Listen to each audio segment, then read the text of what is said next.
What do you know? Another gorgeous, picture-perfect day in America's finest city. A wonderful Monday in San Diego, leading into some Monday night baseball downtown at Petco Park. And what do you know? Another big game yesterday out of the Padre catcher, Derek Norris. So far this season, 9 doubles, 1 home run, 1 double, 1 home run yesterday in the win over the Dodgers. Jose Altuve for the Astros, picking up right where he left off. Batting average well over 300 3 weeks into the season. Welcome to Petco Park. Tonight, the Houston Astros make their first visit here in a couple of years. Their first visit as an American League team, as the Padres face off against the first-place team in the American League West. James Shields will be out on the mound for the Padres. That's always exciting, and that's always good news. Along with Mark Grant, I'm Jesse Agler. Welcome inside the broadcast booth here at Petco Park. Hey, man. Padres have been winning some games this year, and they've been doing it a little bit differently than maybe last year. A lot of home runs. Did you just mention home runs? Homers, dingers. I love homers, and I hope you do at home as well, because last year the home run was non-existent. Now, take a look at this little stat. This season, 21 home runs, second in the National League, 11 different Padres have hit home runs. Last year, Jesse, the 2-run home run, non-existent. They hit 7 of them. This year, 3-run home runs, 2 of them. They also have 1 grand slam. 10 home runs at home, 11 on the road. So what does this tell you? The balance of the power of this lineup. If it's not the number 3 hitter, it's going to be the number 7 hitter. If it's not the number 8 hitter, it could be the number 2 hitter. Spread out through the lineup power, which is nice to have. Yeah, it's been a lot of fun to watch. All right, we mentioned Jose Altuve a moment ago. Last year, he won the batting title in the American League, and just outstanding numbers. 24-year-old, he's the face of the organization. This guy will hit anything. Last year, he had 39 infield hits. He only hit 341 to win the championship, and he plays every day. He's a better second baseman than people realize. He is just the heartbeat, the soul of this ball club of the Houston Astros. He can run as well, so multi-hit games. This is one of the big keys for the Padres to be successful, is to keep Altuve off the bases. He is the leadoff hitter for A.J. Hinch. We'll get back to action in just a moment. James Shields is coming up from his days in the American League. He knows the Astros. We'll hear from the Padres starting pitcher right after this with Chris Budden. Astros and the Padres coming up from Petco Park.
Welcome back to Petco Park. Game 1 between the Padres and the Astros. James Shields getting the start for San Diego tonight.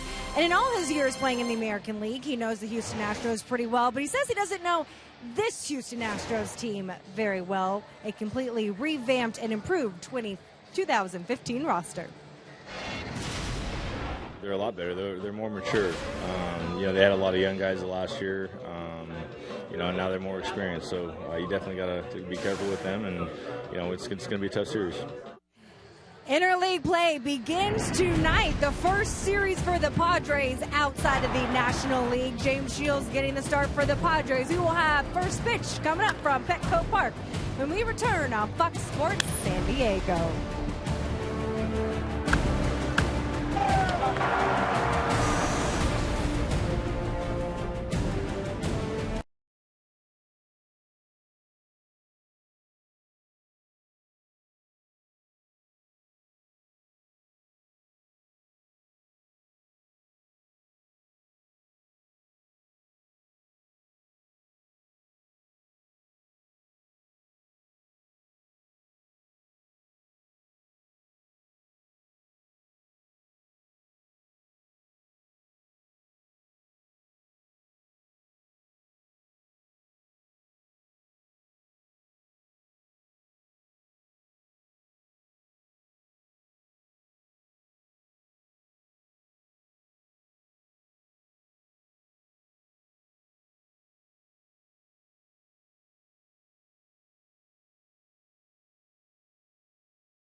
Swing and a miss. Strike 3.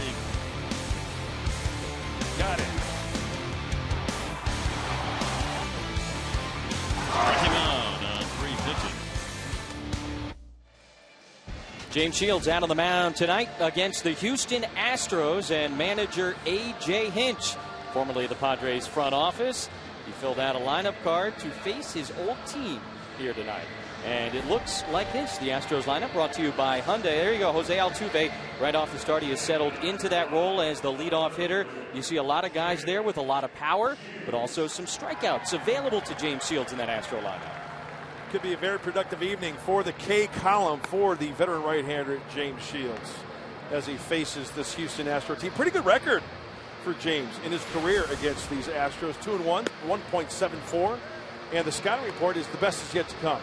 Talked to him in Colorado. He said, dude, I haven't had my best stuff all year, end quote. And he keeps battling. He's been keeping him in games, 6-7 innings.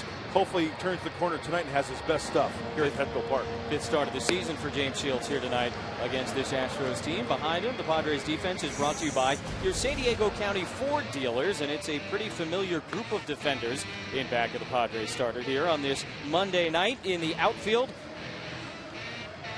left to right, it's as you would expect. Upton in left, Myers in center, Kemp in right. That has been the story pretty much every single game so far here this season, in back of not only James Shields but also the other Padres starters.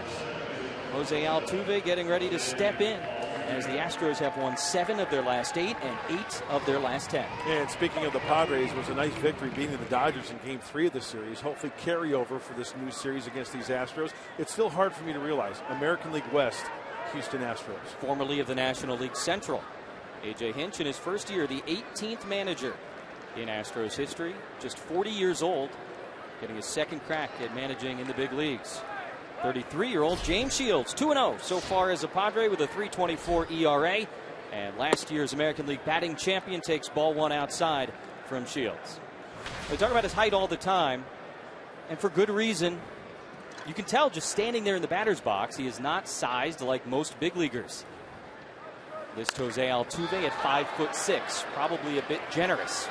Behind the plate, Derek Norris, one away. Mentioned the Padre defense in back of James Shields. Take a full look at it now. Derek Norris, of course, is behind the plate. Mentioned the outfield, left to right, Upton, Myers, Kemp.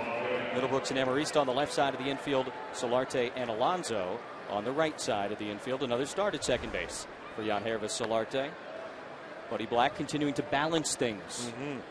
And San Diego defensively, middle of the pack, 14 miscues this year. They have turned to 22 double plays. It's a top 3 in the National League. Amarista's been in the middle of some really special double plays turns early on this season. Luis Valbuena, the third baseman. One of 3 left-handed bats in the lineup against James Shields tonight. Also a switch hitter, Jed Lowry. See the power numbers and the average numbers, and that's kind of the Astros in a nutshell. A lot of swings and misses. A.J. Hinch will attest to that. But you know, Jesse, that's a discussion throughout baseball. I will take a guy that hits 30 to 40 home runs a year, and he whiffs 180 times. Give me that guy in the lineup. Where's the batting average got to be? 250. Okay. He's got some time to go before he gets up to 250. Yeah. He's under 200 right now. And you see the strikeout numbers. The Astros atop all of baseball with a couple of teams in the National League East. And with this pitching staff of the Padres, that could go up significantly. Chris Carter certainly part of all of that. 0-2 lays off the change from Shields. Valbuena came over from the Cubs in the Dexter Fowler trade this January.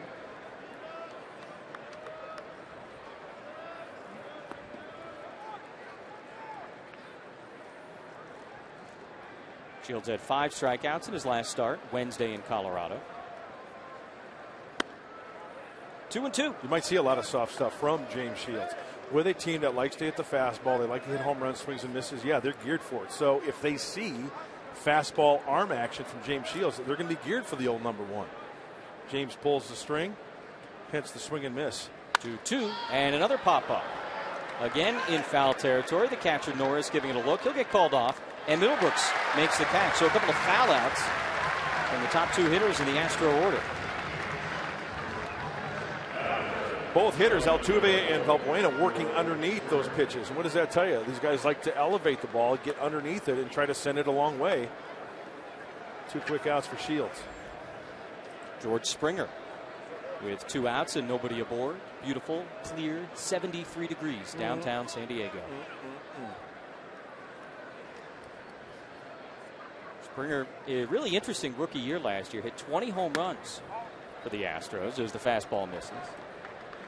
But a quad injury cost him the last 2.5 months of the season, and it was sort of a case of what might have been during his rookie year.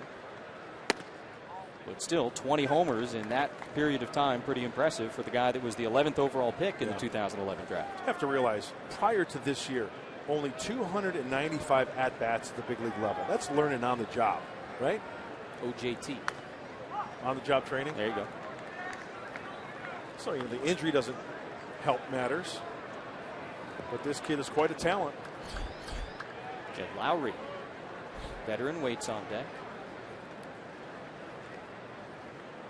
Springer has started every game in right field so far this year for the Astros, and he works a 2-out walk here against James Shields. To talk about his defensive play. How about this one on April 12th in Arlington? One of the absolute best plays in baseball so far this season. That's in a tie game in the 10th inning. Former Padre Tony Sitball fired up. This is just great timing. I mean, if he jumps a little sooner, no chance. If he jumps later, no, out of there. Highway robbery. Seen some incredible defensive plays in the first month of the season around baseball so far. Alex Gordon over the weekend for the Royals, going full Jeter into the stands in left field. So runner on first, 2 outs. Jed Lowry first pitch swinging, fouls it back. Lowry back with the Astros after a couple of years in Oakland. Nice start to the season and batting cleanup for A.J. Hinch.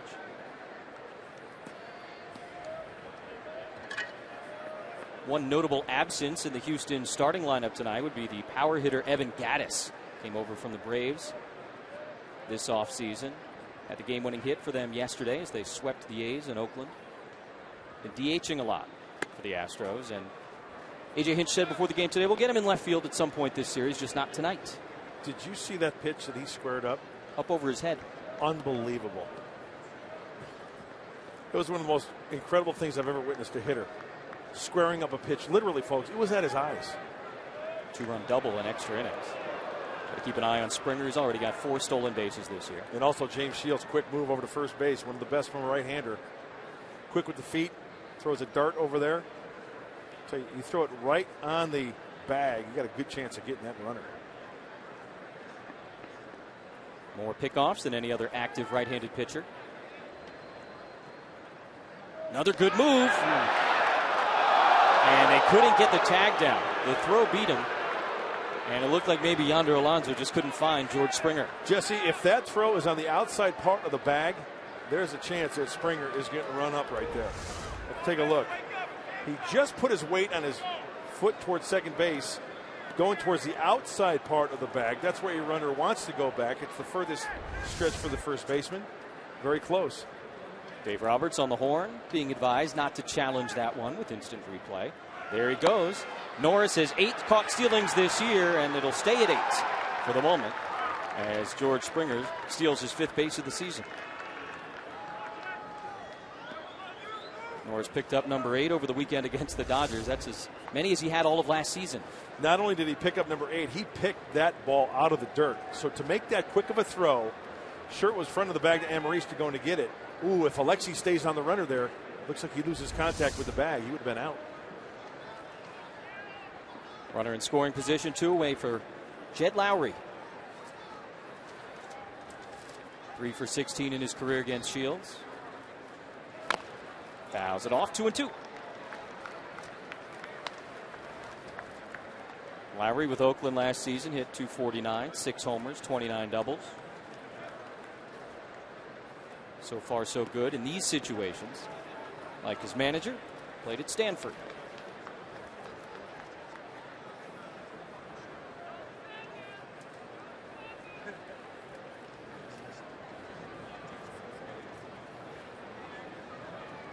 Two. Fouled off at the plate. Took a little bit of a bite out of Derek Norris. Kind of a hanger as well, so James Shields gets away with one, and that's one of those things a catcher really can't practice.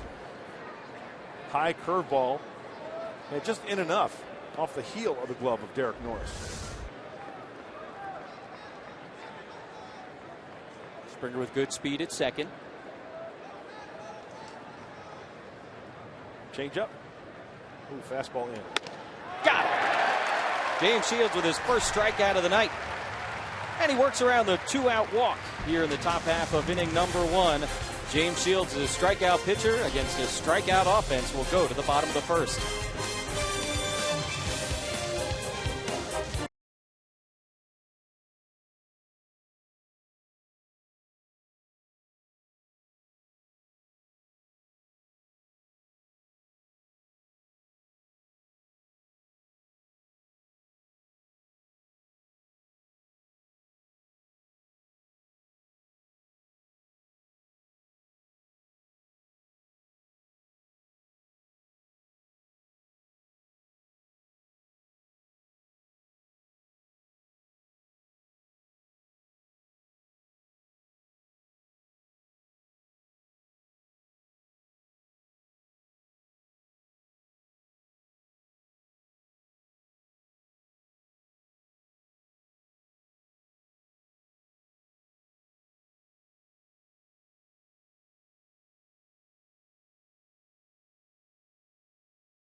Homes, where Jerry's price is the lowest price every day. No phony sales, just pure value.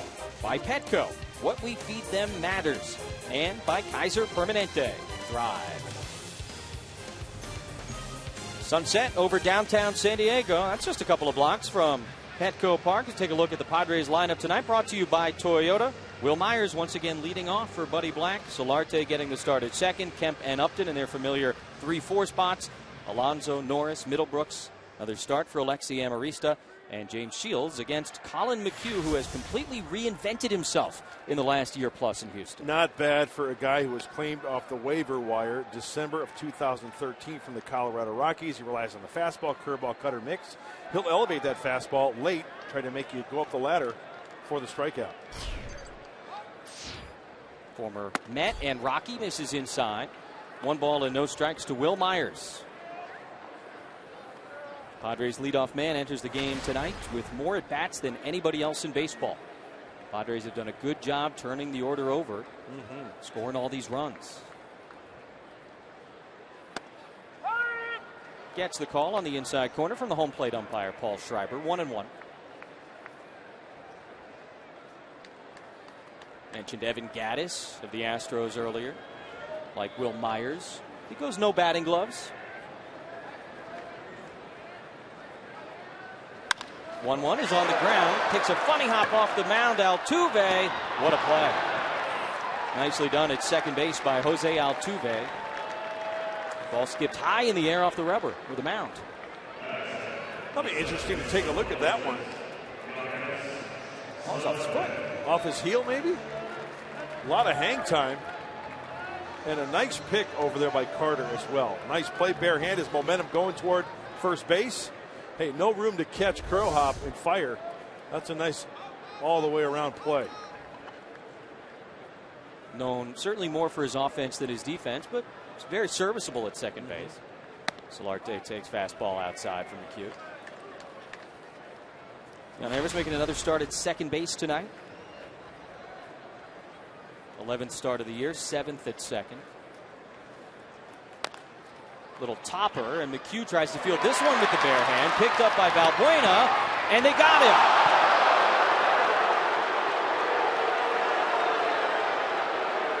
Buddy Black already saying, let's hold off on that call for just a moment, see if he wants to challenge it. Yeah, we got Padre personnel scrambling all over the place. Dave Roberts on the phone. Nick Ennis, Ben Sestanovich rewinding the tape there to see what's going on here. It's the 0-1. 5 Valbuena backing up his pitcher, and very close. Ooh. I got safe. What do you got? Safe.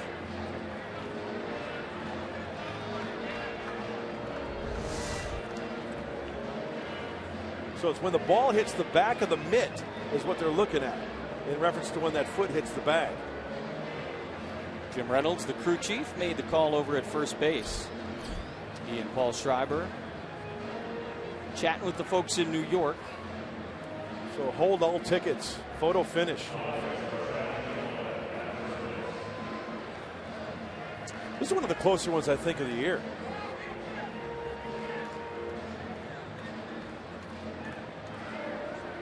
He's on the bag, right? I think so, yeah. Colin McHugh very involved in the first 2 plays of this first inning. Huh? Man, that's close. Solarte waiting to find out if he's got an infield single or a ground out. So the call on the field is out at first base. Buddy Black, the manager of the San Diego Padres, challenging the call, hoping for a reversal.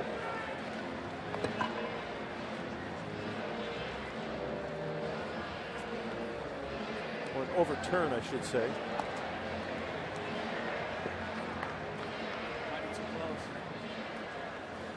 Get a look at it in real time here. And it's easy to pick on the umpires, but going by sound and sight, really, really tough. And if it's taking this long with slow-mo instant replay in high definition, it's a near impossible task. They might not have enough evidence to overturn it, right? So therefore the call would stay the same? That would be the case. To me, though, I mean, he looks pretty safe.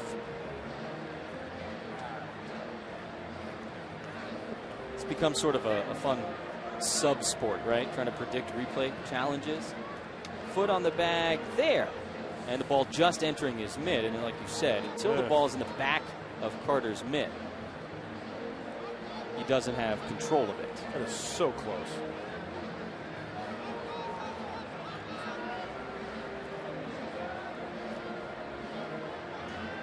Oh, safe.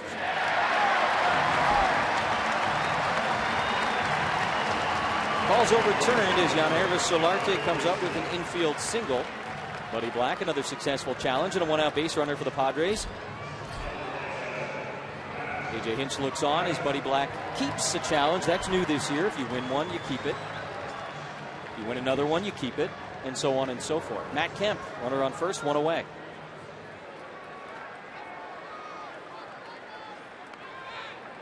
McHugh, the Astro pitcher, did not stay loose or throw any warm-up tosses during that challenge. Just kind of standing around on the mound waiting for the umpires to do their thing for about 2.5 minutes. Check Solarte, and Kemp, first pitch swinging, fouls it back out of play. It has been a very, very productive start to the season for Matt Kemp. .350 average is 9th best in all of baseball. And you love having Matt Kemp up in that first inning in the number 3 spot with a runner on, even if there's 2 outs. He's in scoring position when he's at the plate. That's the threat that he possesses as a Padre now in the lineup, batting third.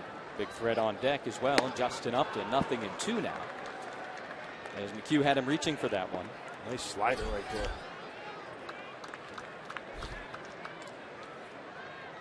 What a 1-2 punch in the middle of the order for Buddy Black. Seems to be the MO, Jesse, for McHugh. Down and away with his pitches, and then he will elevate up late to see if hitters will chase. Goes down. Kemp tries to hold up. Appeal to first. No swing. 1-2. So he's already breaking out the slider and the curveball to Matt Kemp. Matt getting a good look at that's a nice layoff right there with that biting curveball in the dirt. That is the strikeout pitch for McHugh. Now let's see if he tries to elevate the fastball.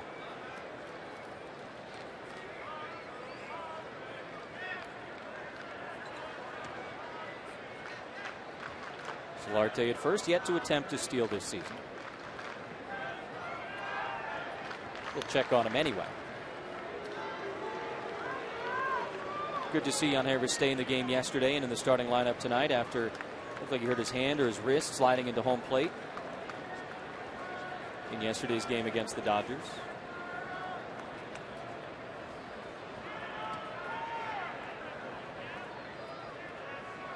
Lays off again, 2-2.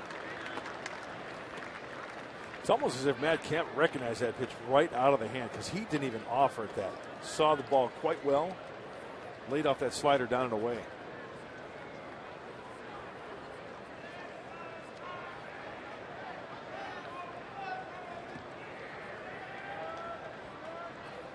You can see where they've worked him on Fox Tracks, presented by Honda. 2-2. Again tries to hold up, but he cannot. Paul Schreiber, the home plate umpire, says he went. And that's the second out of the inning. And the first strikeout for Colin McHugh, who's being helped out defensively as follows. Left side of the infield. Valbuena at third, Lowry at short. Altuve and Carter on the right side. The outfield, Rasmus, Marisnik, and Springer. A couple guys who go get it out there for Houston. Jason Castro, the veteran catcher behind the plate. They say he's 5'6", Jose Altuve. Chris Budden in Padres Live, the pregame show. So he and Alexi Amarista measured up against one another over the offseason. Alexi a little bit taller. Justin Upton, first pitch swinging, fouls it back. So they actually measured against one another, huh? I thought that'd be one of those situations where, try to catch me if you can. I'm going to leave you hanging. You're never going to find out what my height is. You'll never get me in a room and, put me up against the wall. Actually measure it. Right. Little ninja. Trying to work a way to Upton, leave it out over the plate, though, and he fouls it off. 0-2.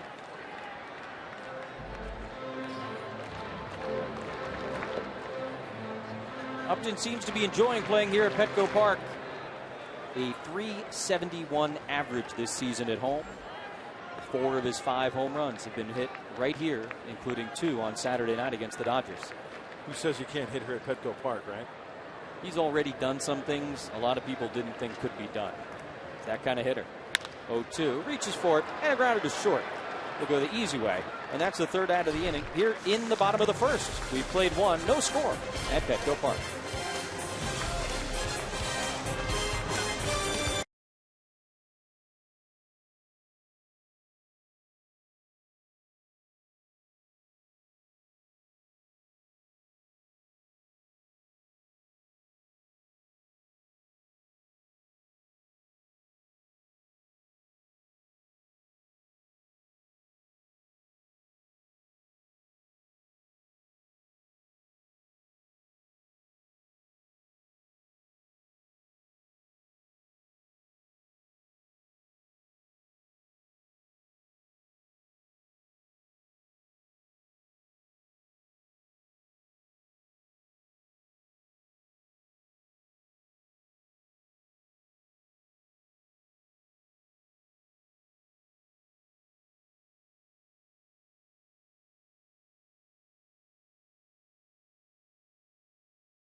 Players. When you see those guys on a major league diamond at 5'6", 5'5", against the 6'5" athletes, and we're going to see a number of them out here today. George Springer, Matt Kemp, Will Venables, Chris Carter's, these big guys, and to have these guys on the same field, it says a lot about their heart, it says a lot about their head. Says a lot about them as a person, as competitors. Welcome back, Buddy Black, talking about Jose Altuve and Alexi Amarista. And I think the one thing that I agree with on Buddy, when you watch Alexi Amarista play, he plays his heart out on every play. He'll play anywhere in the field, anywhere along the diamond, and he hustles on every single play. So completely agree with Buddy on that one. In that video you were talking about, Jesse, it's funny. It was almost like 2 heavyweight matchups, like coming in for a weigh-in. Each side had their corner of coaches. They stood next to each other, stared each other in the eye, and then measured to be about 5'5".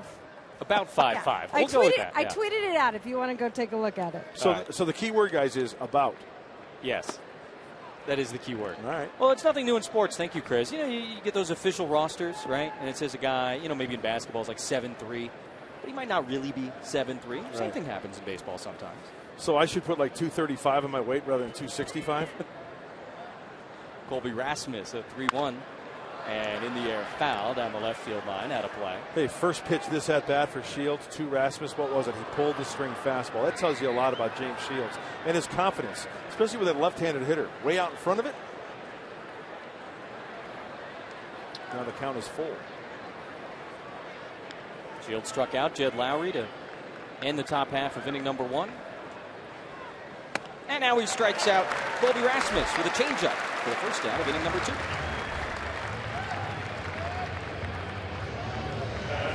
You're not going to get too many guys squaring up this pitch. 3-2, and James Shields throws the changeup, and look at where it is. It's right down the middle. It doesn't matter because he takes so much off of it. Arm speed. Pull the parachute.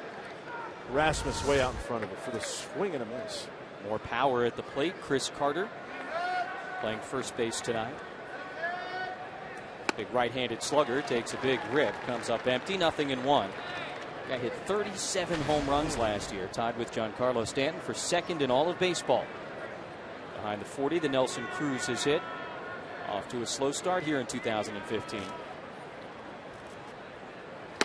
0-2. See, here's the guy I was talking about.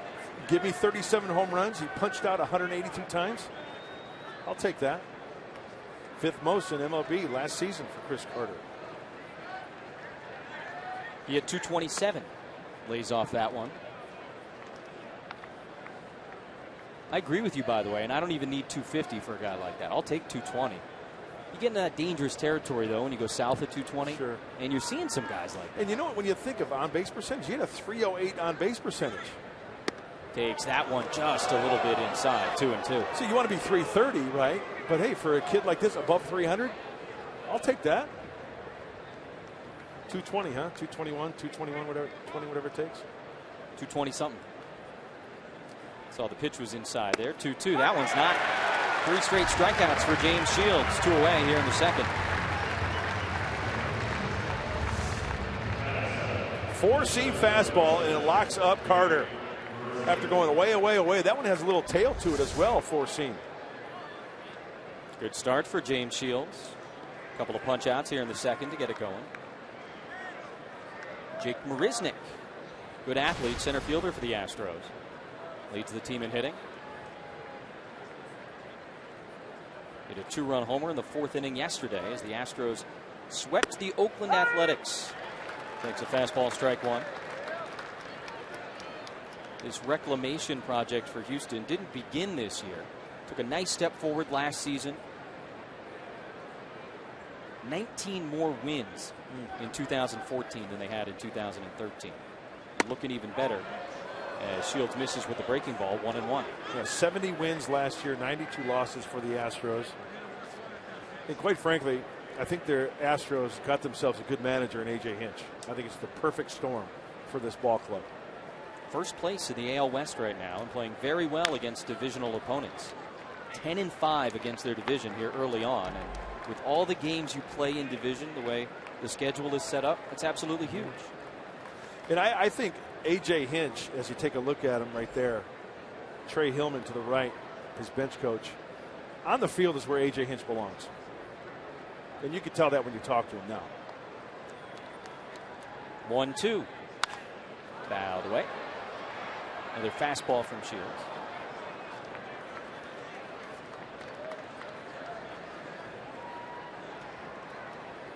Astros 11-7, 2.5 games in front of the Angels in the West.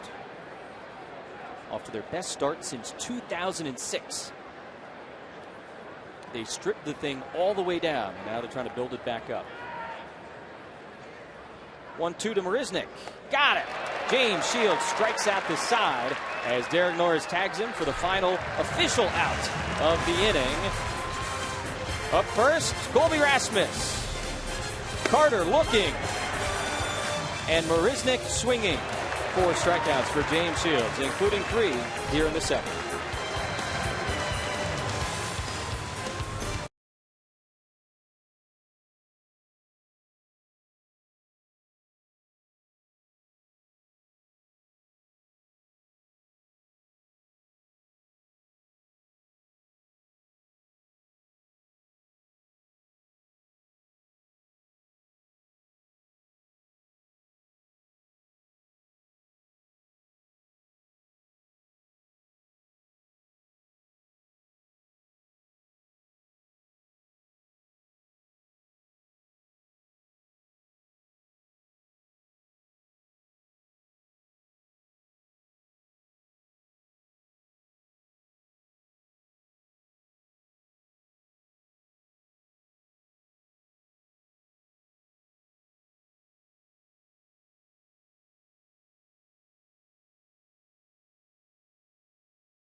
The game brought to you by your Honda dealers of San Diego County. What do you want to see on this Monday night? I would love to see crooked numbers early for the San Diego Padres, get an early lead, and contain Altuve and Springer.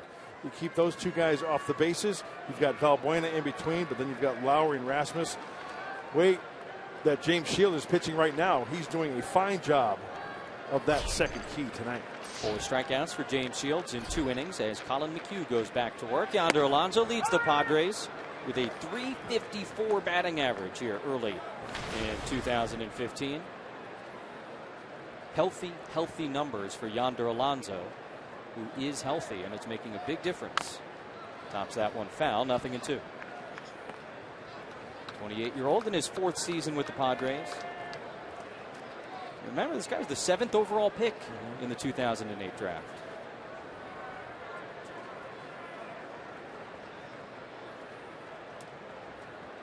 Seen some off-speed stuff from McHugh. Might see a backdoor. Good curveball right there. Second strikeout from McHugh. He got Alonso to go down and chase it. Uncle Charlie here. You know, usually when a pitcher has 2 breaking balls, the slider and the curveball, usually one is going to take away from the other. What I'm saying is usually one of them is the better of the 2. From what I've seen tonight, McHugh has got the nice tight slider down and away to righties, and he's throwing Uncle Charlie very well off the table. One away here in the second for the Padre catcher, Derek Norris. In the middle of it once again yesterday, an RBI double and a home run in the 3-1 victory over the Dodgers.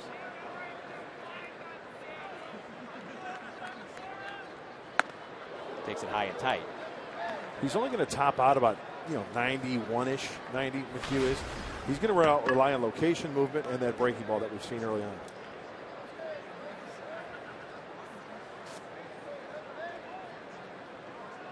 Derek Norris has hits in 7 of his last 8 games.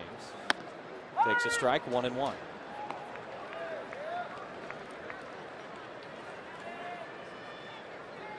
McHugh has won 10 straight decisions. Over the course of his last 13 starts, a 1.91 ERA in that time frame. 1-1. Right in there at 85. That's the slider. Yeah. Had some good tilt to it. Short breaking ball to Derek Norris.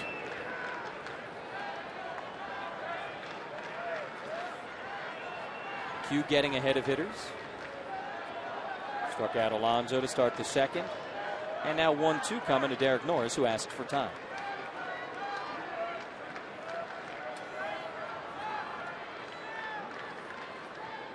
No surprise, McHugh enjoys pitching away from Minute Maid Park. Not to say he doesn't enjoy pitching at home, but very good road numbers dating back to last year. As he gets Derek Norris to chase that one in the dirt. It gets away from the catcher Castro, and Norris always hustling has to run down the line, and is struck out for the second out here in the second. A closed captioning for tonight's game is brought to you by Wiener Schnitzel. 2 away.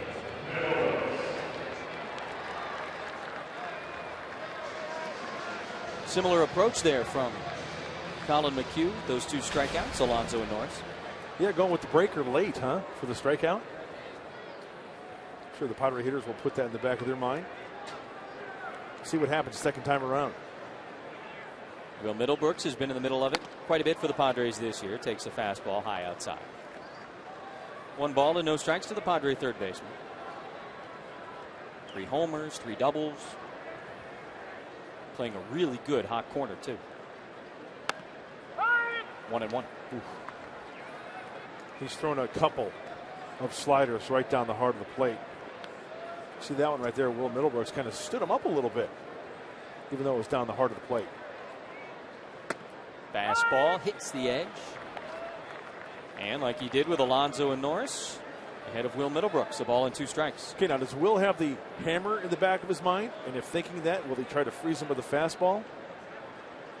Got to think big part of the field here, maybe going the opposite way. A lot of stuff has been down and away. Goes down to get it, and it's a dribbler to second. Altuve throws him out. And a nice 1-2-3 inning for Colin McHugh. Jose Altuve due up third in the third.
Brought to you by Ram Trucks. We're going to look inside the toolbox of James Shields. Oh, one of his best tools is the changeup. To lefties, great arm speed, great action, even to righties. Yasiel Puig, down and in, swing and a miss. Justin Turner selling the fastball, getting the changeup. And the key for James Shields, he will throw it anytime, any place. He's shown it tonight. 3-2. He threw the changeup for the strikeout. Strikeout numbers up this year for James Shields as compared to maybe the last couple of seasons as he delivers a fastball low to the Astros catcher, Jason Castro. He has been big time with the strikeout numbers this year. Castro trying to get it going offensively. He's 0 for his last 10. And the batting average reflective of that. Another Stanford guy for A.J. Hinch.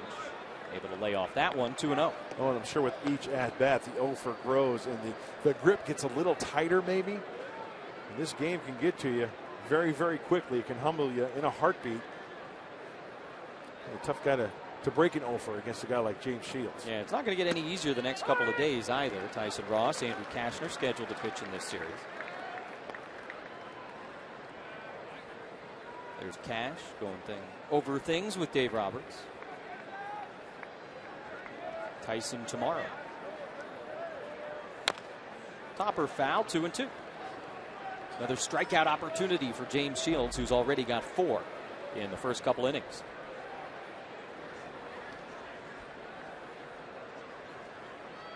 Astros, of course, are relatively new to the American League, just a couple of seasons on the junior circuit. Shields faced them once last year as a Kansas City Royal. Had a very good night.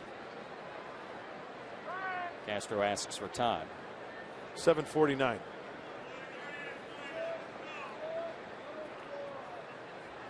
Castro asks for time. 2-2. He just fists one to the left side. Middlebrooks. Nicely done. 1 away. Off the sweet spot, that's what James Shields will do. And I tell you what, a lot of the hitters, and I'm talking against McHugh and Shields early on tonight, missing the sweet spot, making good pitches, and there are those numbers you were talking about, Jesse, the career against the Astros. Nice ERA of 1.74. Yeah, last year in that start, 8 innings, 1 run, 12 strikeouts. But as you heard him say earlier on, this is not the same Astro team. Colin McHugh, pitcher, batting for the first time this season, takes a strike. 1 for 12 in his career. 9 starts, first couple of years with the Mets, a little bit with the Rockies. Now an AL pitcher, 0-2. You know, talked to A.J. Hinch before the game. Mark Sweeney and I were down there in the clubhouse, and I asked him about National League rules, pitchers hitting. He goes, you know what, I don't like my pitchers hitting. They're just not used to it like other National League teams. Good morning, good afternoon, good night. 5 strikeouts for James Shields. MLB.TV Premium, the #1 live streaming sports service, is celebrating 13 years. Watch every out-of-market game live or on demand in True HD on over 400 mobile and connected devices. Real-time highlights, live look-ins, pitch track widget, and much, much more. Longer read every night on every device. Blackout and other restrictions apply. Visit MLB.TV for details.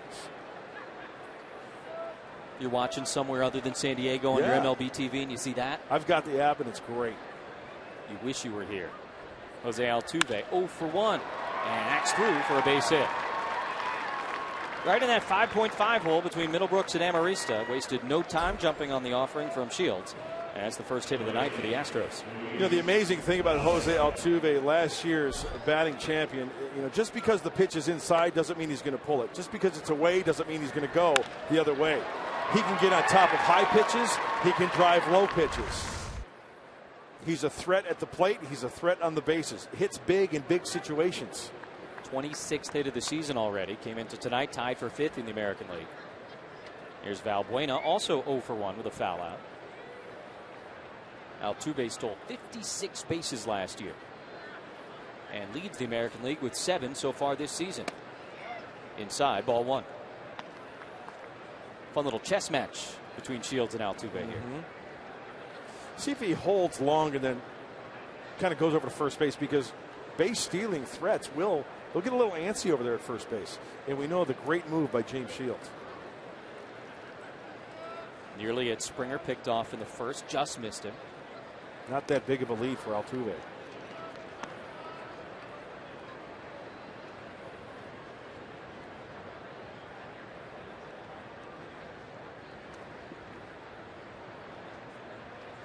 Stretches it out a little bit.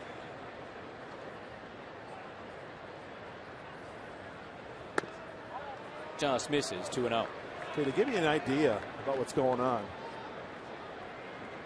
from first base to that cutout of the grass where it takes the angle, that's 17 feet. So that'll give you an indication of how far a lead of the runner off first base. 17 feet. This one's hit well out to right center field. Kemp makes the catch. And no harm, no foul for James Shields. Astros get their first hit here in the third. Will Myers coming up for the Padres in a scoreless game at Petco Park. Astros in downtown San Diego.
Point, you know, we want to beat them and compete against them. None more than Bud Black.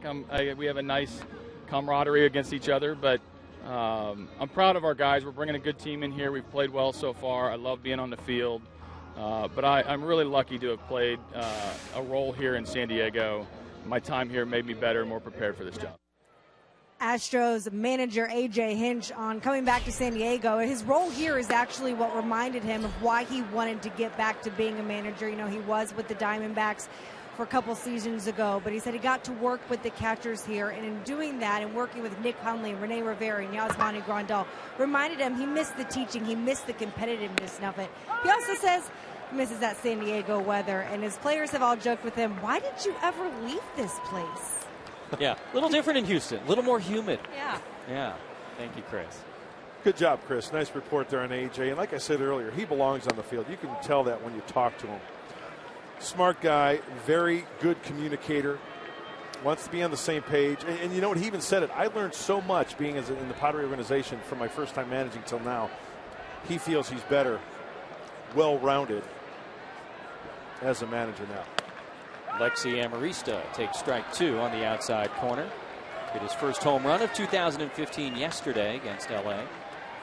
Yeah, E.J. Hinch, I mean, he brings the experience of working with a guy like Bud Black, the experience of working in a front office to his new role as a manager. Amarista digs that one out, and it's just foul down the right field line. He likes that low and in. He does. You know, it goes back to last year. I remember in Florida, he took a Nathan Eovaldi cutter inside and yanked it for a home run. That was a fastball he turned on. That was on his birthday last year. Correct. Sunday afternoon in Miami. So if you go inside on Amarista, you better get it in there. See if he goes soft away right here, McHugh. It was a great at-bat, too, yesterday. The home run came on the 10th pitch of the at-bat. Shields and Myers, the other scheduled hitters against McHugh here in the third. Economical first couple of innings for the Astros starter. Got it. Oh. There it is, soft away, a little backdoor cutter or slider if you want to call it that.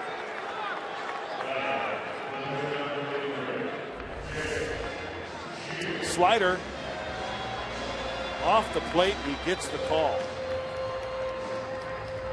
I feel like we've talked more about the strike zone in the first 3 weeks of this season than we have in a long time. Every pitch seems to have been important for the Padres, and that's fun. James Shields 1 for 10 this season, puts a charge into that one center field. Marisnick settles underneath of it. 2 away, and this was a very, very newsy day in baseball. A couple of pieces of bad news for a couple of teams. The big one, maybe Josh Hamilton, that trade back to the Texas Rangers becomes official. Yeah, Adam Wainwright, though. Absolutely. The Rangers hoping that Josh Hamilton gets back to the days when he was very productive. Adam Wainwright, he was my pick to win the Cy Young this year, out with a torn Achilles for the season. And Brandon McCarthy, who just recently pitched against the Padres, out with a torn UCL that's requiring Tommy John surgery. Ouch. Will Myers takes the first pitch low. Yeah, McCarthy left in the 6th inning of the game here Saturday night after giving up a 3-run homer to Justin Upton. Obviously was in some sort of discomfort, but you didn't necessarily know at the time it would be something as serious as that, and so he'll have to undergo Tommy John surgery.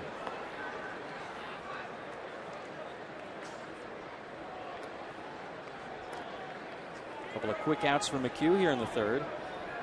Myers grounded out in the bottom of the 1st inning. It went off of McHugh's heel over to Altuve, who made a nice barehanded play. This kid's going to pound the strike zone. Last year, in the 11-9 record, 2.73 ERA, he only walked 41 in 154 innings pitched. And I guarantee a lot of those are probably pitch arounds. Matt Kemp hoping that Will Myers can start a 2-out rally. 2-2. Myers and Kemp tied for the team lead in runs scored. Only Adrian Gonzalez has crossed the plate more times in the National League than those 2 guys.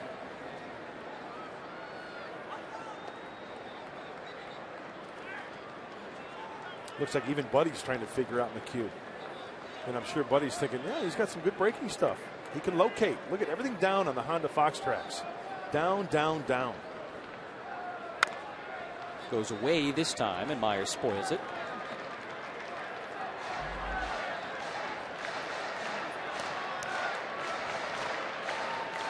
You know, I'm thinking as a hitter, if I'm a hitter, right, I'm thinking down, down, down and away. Does he try to freeze you in? Does he drop old Uncle Charlie in front of home plate, hoping you'll swing? That's why you have to be short, quick to the baseball. Think opposite field, maybe. Curveball got him. Colin McHugh comes up with his 5th strikeout of the night. No score at Petco after 3.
Padres on this Sunday. It's coming up. A great event. May 3rd for Military Spouse Appreciation Day. It's presented by USAA. They'll be honoring and thanking spouses of all branches of the military, including the Air Force, Coast Guard, Navy, Army, and the Marine Corps. All military get 50% off tickets to all Sunday games. So get your tickets at Padres.com/military. A big old thank you to the spouses of the military. And the whole families. Spent a little bit of time the other day at North Island here on Coronado. What an incredible presence here in San Diego. 1-1 to George Springer. Walked and stole a base, was nearly picked off.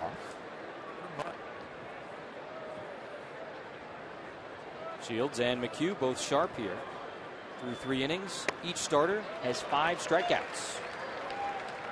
1-2. Mark Sweeney is with us down by the Padre dugout. Mentioned Adam Wainwright a few moments ago, and the fact that he's lost for the season for the Cardinals with a torn Achilles tendon suffered on a pop-up that he hit. As Springer goes down and chases that one, 6th strikeout. And Sweeney, that has restarted the conversation about the designated hitter. What do you think? Yeah, what I think is it should never change, and the reason for it, I love you have to make decisions in the National League. Obviously, people are going to say I side that because I was a pinch hitter, and that was part of my job. But I really do. I like the strategy part of the National League and having to make decisions, especially with the pitching middle of the game. You know, you bring up a good point, Jesse Aguilar and Mark Sweeney, because you're going to have to tune in tomorrow for the pregame show, because that's going to be one of the topics on Inside Corner. So be sure to stay tuned to Padres baseball right here on Fox Sports San Diego. It's a good tease. Absolutely. Well, that's what it's called. Yeah, it's called a tease. Yeah. Mark Sweeney, Colin McHugh tonight. My goodness, it seems like he has everything in his arsenal working. Yeah, and you look at the extra pitches, and Lowry smashes that one to right. Kemp going back, still running back, and the Astros are on the board. 4th home run of the season for Jed Lowry. Solo shot here in the 4th, and Houston a 1-0 lead. Mark Sweeney, it looked like it was a changeup out of the hands of James Shields, and it looked like Lowry just stayed back enough. Got under it a little bit, but hit it to one of the shortest parts here at Petco Park. Well, I think if you look at James Shields and you identify the best pitch, it is that changeup. It is elevated, and Lowry, a veteran hitter, will sit on certain pitches, and it looked like he did right there. Up into that porch area, saw one hit there over the weekend. 1-0 Astros, 1 away. Lowry's 10th RBI this season as Kobe Rasmus fouls that one away. 0-1. It's funny, Sweens, all the talk over the years about how difficult it is to hit a home run here at Petco. We've seen plenty these first few weeks. Well, I think it plays fair now, and if you think of the Petco Park, I've always been one of those advocates, especially at Petco Park, as it being a good hitter's park, and you have to have the line drive approach. If you're a power hitter, and especially to right center, it's not going to work too many times. It's heavy air, and yes, there's limitations of the power aspect, but we are seeing that early in the season, which is very rare. You're seeing some powered baseballs, but also squared up, and they deserve so. Yeah, and Mark Sweeney, I think that when teams came in here prior to this year, I think, you know, the better hitter is the guy with power. It doesn't matter where it's at. They're going to hit their home runs. And with that said, I think with the construction going on around here downtown, with the big video board now too, I think that will cut down a lot of the potential wind maybe when it's blowing certain ways, and therefore the ball will have a tendency to travel a little more. Shields gets Rasmus to chase that one. 2nd strikeout of the inning, and now 7 for Shields. 2 outs, nobody on, and the first baseman Carter. You can see almost as if Shields still thinking about the pitch to Lowry. Change up, he left up. Answers back though, striking out Rasmus. You got Carter looking for the 2nd out in the 2nd. Strike 1.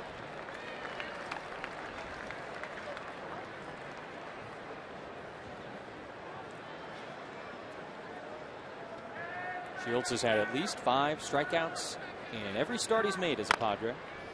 Hey, James has got it working tonight too. Just that one bat pitch, the elevated changeup to the left-hander Lowry. Got enough of it.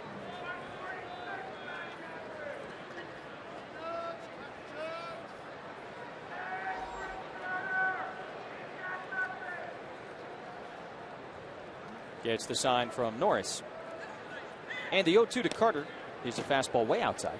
Mark Sweeney, you and I had a chance to talk to A.J. Hinch, and I said it earlier, but I wanted you to comment. A.J.'s right where he belongs, doesn't he? Yeah, and I think he has prepared and he has said those words, and it was a great report by Chris Budden. Knowing that what he's gone through in the game and developing players and also the communication part and it being his second chance as a manager, I think it means a lot to him. Fastball just misses from Shields. Carter with a tough take on 1 and 2. And you look at Fox Tracks presented by Southland Technology. Could have gone either way. Oh, that's a strike. Come on. That's ball 3, and Shields upset with himself.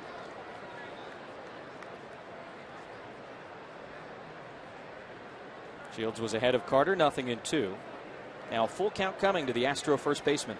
Remember, he'll throw that changeup. He's done it already tonight, 3-2.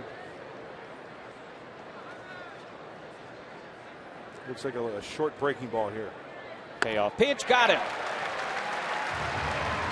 James Shields strikes out this side, but Jed Lowry a solo homer. The Padres, though, well, they've got some firepower of their own. Kemp and Upton due up in the bottom half of the 4th. 1-0 Astros.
Only 30 minutes from Petco Park.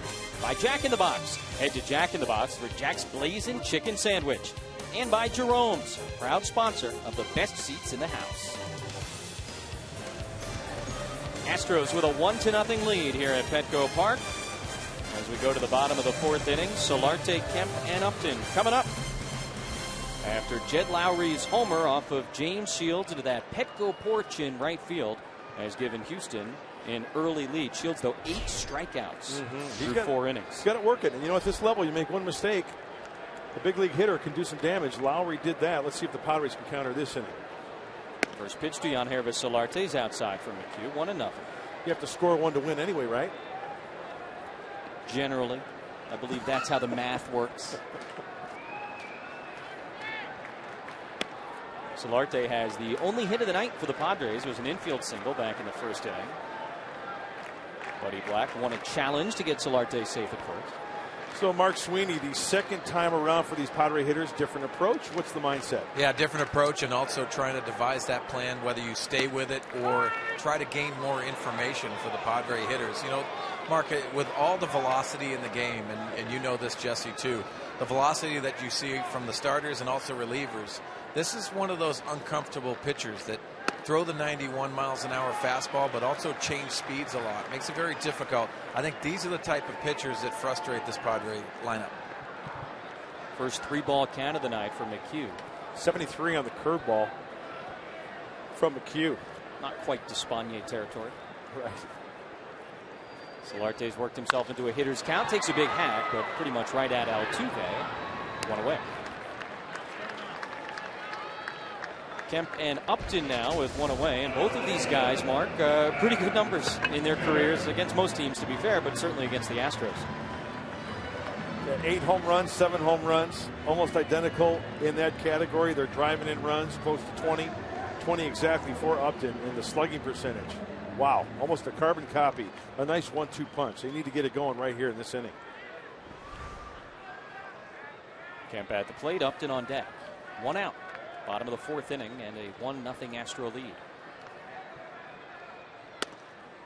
Strike 1 to Kemp, who struck out back in the first.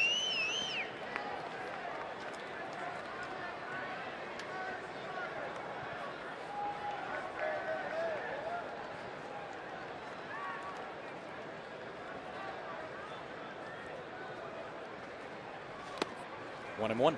I was talking to Jeff Blum, former Padre, former Expo, former White Sox, former Astro. I could go on. And he said one of the reasons why McHugh has turned the corner, the confidence in that breaking pitch that he has, the curveball and the slider. He'll throw it any time. First pitch to Kemp right here. First pitch slider. And then he can just try to expand the zone. Pitch number 2, he bounced. Kemp hits that one hard on the ground. Nice stop it short by Lowry. Long throw, not going to get it. Second hit of the night for the Padres, a 1-out infield single for Matt Kemp.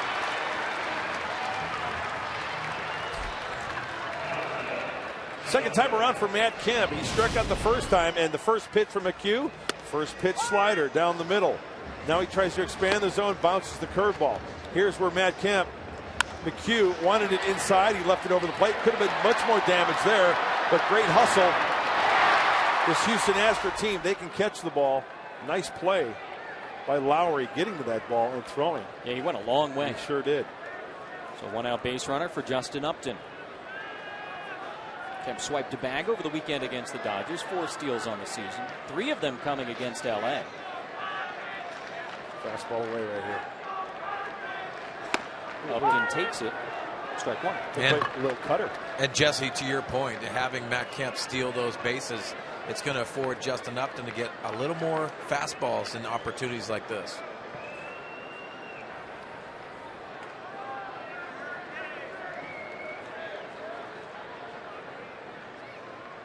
Stays put, and a little dribbler foul back behind the plate.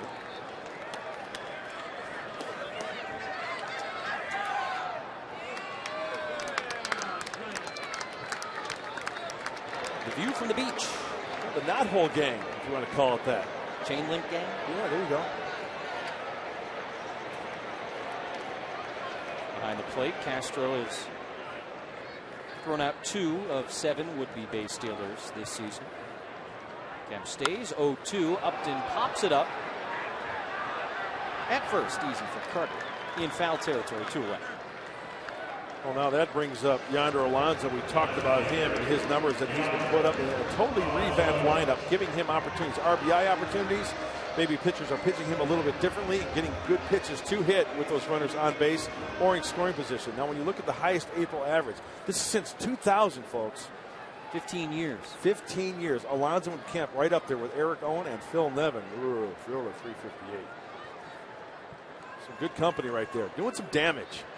Love seeing 2 guys the same year getting it done, and that's a big part of the 11 wins the Padres have racked up so far in these first few weeks. Takes a strike from McHugh at 85. Mark Sweeney, any thoughts on those 2 gents in Padre uniforms? Well, I mean, if you look at the way they started, I think Yonder Alonso, quite frankly, not disrespect to the players ahead of him, he's watching super talent and guys that are elevated in their game. So I think that really comes into play on an everyday basis. Yonder taps that one to the right side. Altuve will wait on it, and that's the 3rd out of the inning. So the Padres get a 1-out single from Matt Kemp, but they strand him. We'll head to the 5th. 1-0 Astros.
to you by Geico. Let's hop in the old Wayback Machine. 1998 Division Series.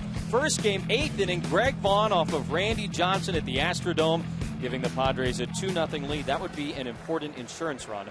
Padres would win 2-1 in Game 1 as Kevin Brown outdueled Randy Johnson. A couple of aces there. That's an ace here as well, James Shields. No question about it. I know Mark Sweeney probably has some thoughts on that. What a great game that was to watch. Kevin Brown, I would say, was locked in, right, Mark Sweeney? Yeah, that makes two things to that game. Greatest pitched game I've ever seen on both sides, Randy Johnson and Kevin Brown, but also Greg Vaughn, Hootie and the Blowfish, we called him. And the reason for it is hold my hand. Yeah, Darius Rucker. It was unbelievable, but 50 home runs on the year, and then he comes up with a big home run in that game. 5th inning, and James Shields delivers strike 1 to Jake Marisnick, who struck out back in the 2nd inning. 8 Ks for Shields through 4. Nothing in 2. How about playing at the Astrodome back in the day, Mark Sweeney? Oh, that was such a treat, Jesse. Yeah, it didn't smell very good when you're coming into the stadium, and I know that, but man, I mean, when you're playing a playoff game, it was very important for us to go out there, and no matter where we played, that was one of the toughest series we had. 0-2, Marisnick, ground ball. Yonder has to go underneath his glove and into right field. There's the 3rd hit of the night for the Astros, and a leadoff single here in the 5th. Well, if James Shields can hold them to singles at this point and strikeouts and avoid that sweet spot, he's got a pretty good chance. Stick with the grounders and turn a double play. Yonder Alonso all set, diving. Looks like he got a little bit of leather on that one. And on that play there, the job of James Shields to get over there. He was going over to the right side, but it snuck through for the base hit. Marisnick, 6 steals in 6 attempts this year, so another challenge for James Shields as far as trying to control the running game. Castro, the catcher, tries to hold up.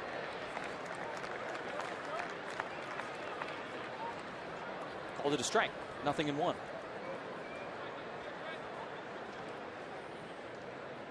Another beautiful night at Petco Park.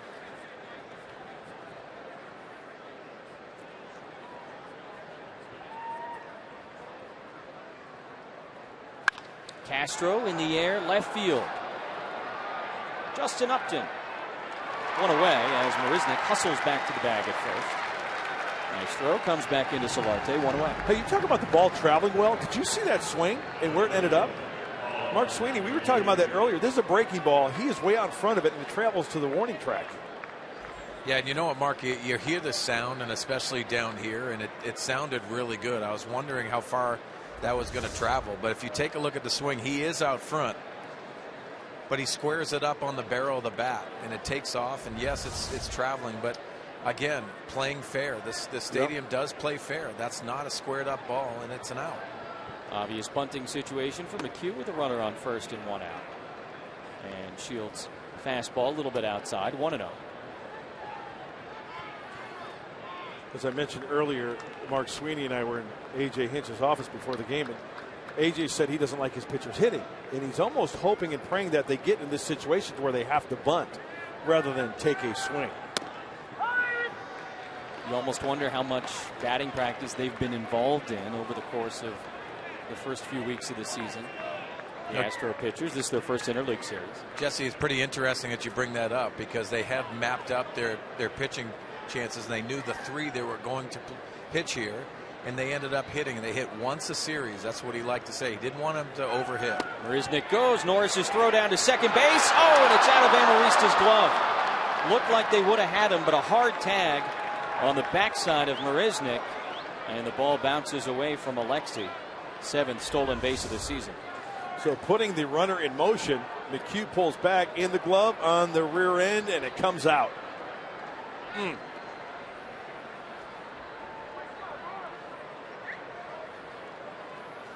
little bit more stick him in that glove, maybe. You can see the second base umpire getting ready to call him out.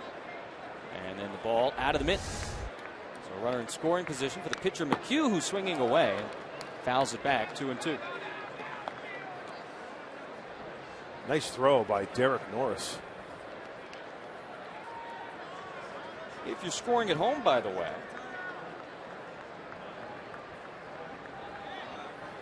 you're going to be an error charged to Alexi Amarista there. No stolen base. I can see that. And that is technically, I believe, the 9th caught stealing of the year for catcher Derek Norris.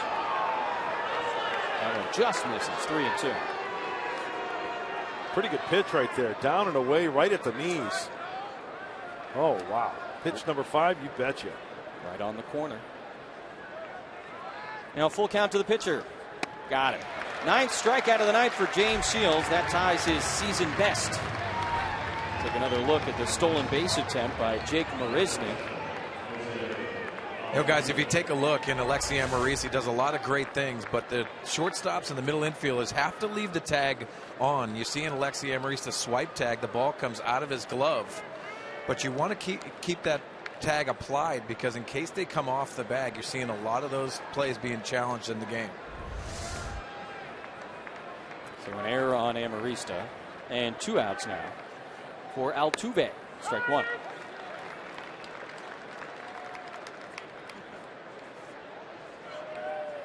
Altuve singled his last time up.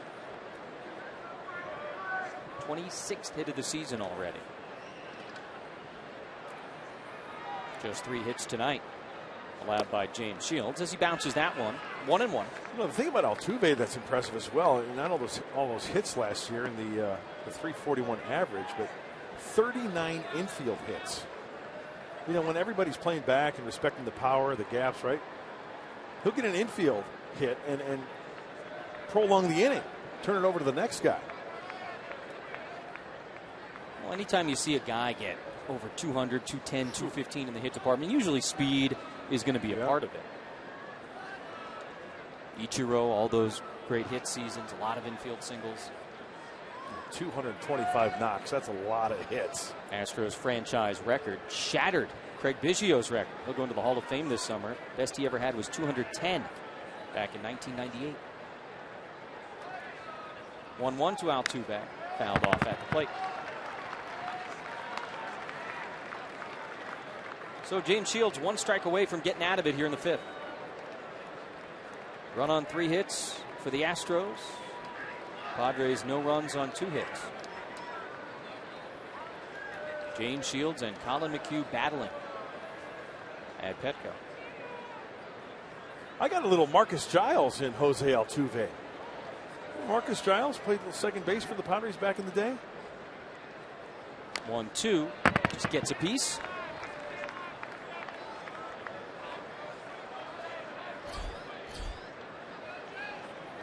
Boy, nice at bat. Breaking balls, fouling off some pitches. See the breakdown, 79, 76. Check that, 76 for James Shields.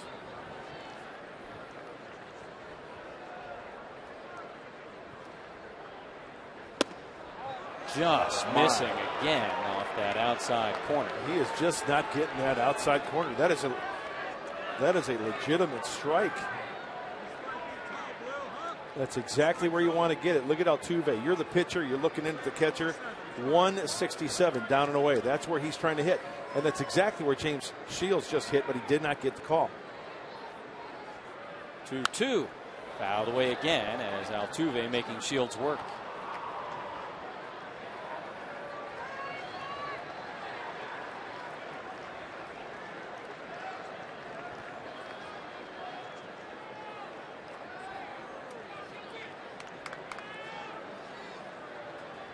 Defense playing it straight up against Altuve with 2 outs. Diving for everything on the infield here. Another foul ball. Prevent that run. Infielders getting dirty.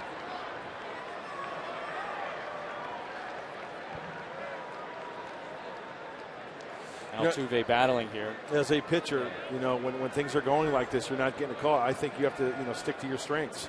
We know that Altuve can hit any pitch, anytime, anywhere, right? So what does James Shields like to do? Go down and away, throw the changeup. You might see the changeup here. Fastball up, and Altuve hits it to center. Myers on his horse, going back, reaching up, not going to get there. And it one hops over the fence for a ground rule RBI double. Jose Altuve, one of the toughest batters to strike out in all of baseball, battles with James Shields and comes up with an RBI 2-base hit. And it's 2-0 Astros. Pitch from James Shields was up in the zone. And after a battle, he wants it down, right? But this one, outside corner, outer third, actually, as you take a look, on contact, leaks towards the middle. And for him to get on top of that enough to send it a long way, yeah, that's some pop right there in Altuve's bat.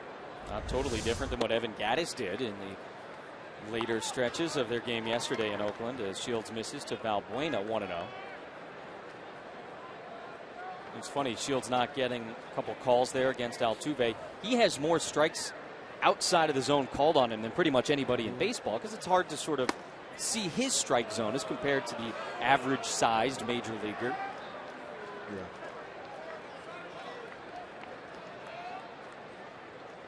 Yeah. Ian Alexi.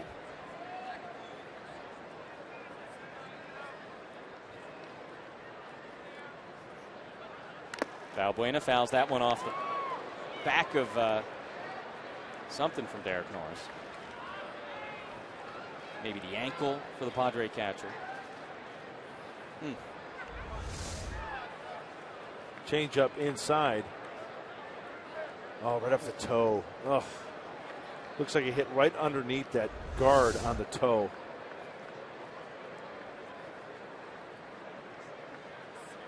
Tell you what, Derek Norris is a tough cat. You think? Oh.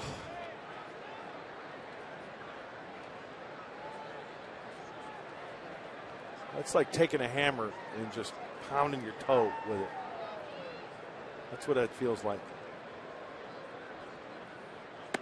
3 balls and a strike now to Valbuena, with George Springer waiting on deck. Outfield playing to go the other way for Valbuena. Will Myers over on the third base side of second base.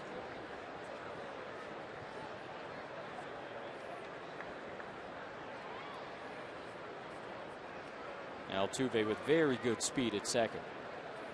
Astros have added their lead here in the 5th.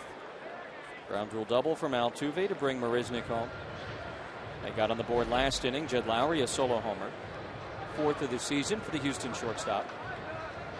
James Shields has been very good. 9 strikeouts in 4 2/3, but a couple of elevated pitches that have hurt him.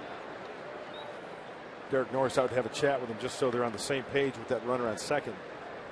Valbuena lines that one into center field. Myers coming on, not going to get there. That'll get Valbuena home. Valbuena with an RBI single. And it's 3-0 Astros in the 5th. Well, and you know what? It's kind of lucky that that ball doesn't scoot by Will Myers in center field. Remember, I mentioned he was on the third base side of second base playing defensively in center field. This ball is hit so well. It's a 2-seamer.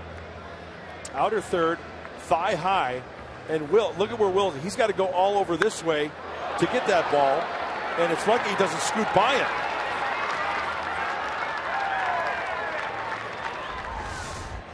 He nearly almost caught that ball behind him, it looked like. First hit of the season for Valbuena with runners in scoring position. He had been 0 for 11. 85 pitches now for James Shields.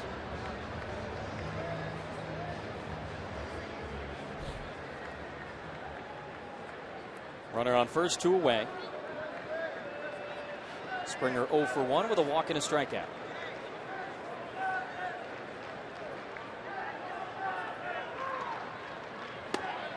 Nothing in 1. Well, he takes a healthy hack, huh? First pitch breaking ball geared to the fastball, and Shields puts a wrinkle in it.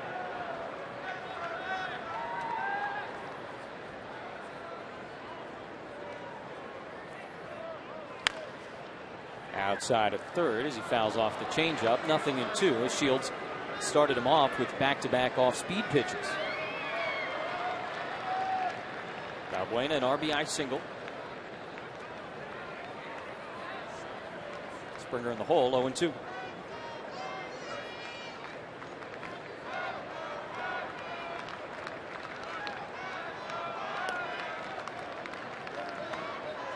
Valbuena's attempted 1 stolen base this year. He made it.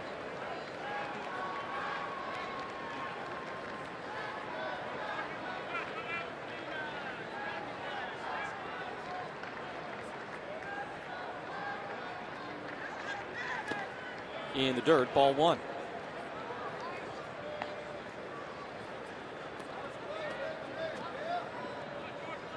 James Shields has allowed 3 runs on 5 hits, 9 strikeouts, and just 1 walk. Approaching 90 pitches here in the 5th.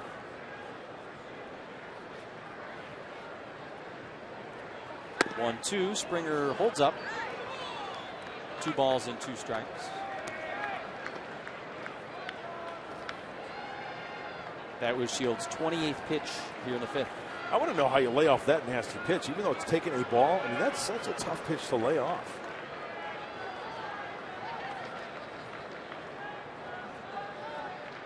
Shields peeks at Valbuena. 2-2 to Springer. Lays off again, and another full count here in the 5th.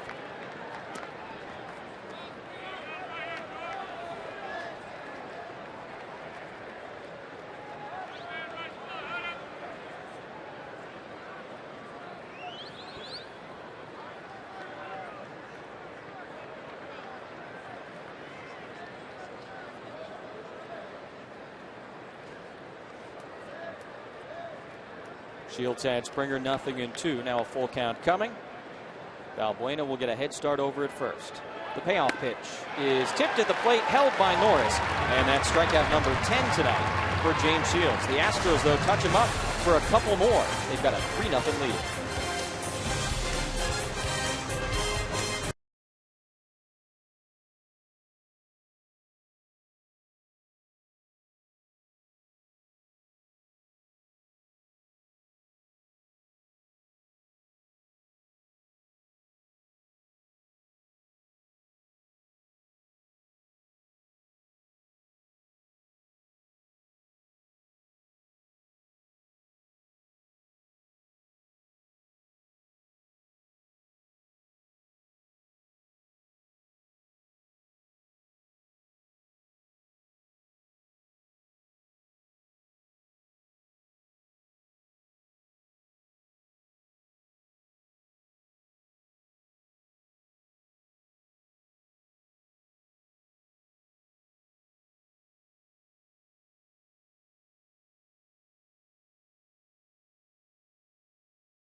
And Saturday, MLB on Fox Sports 1 continues with another doubleheader, starting with a West Coast Interleague showdown between the Angels and the Giants, followed by the Reds squaring off against the Braves.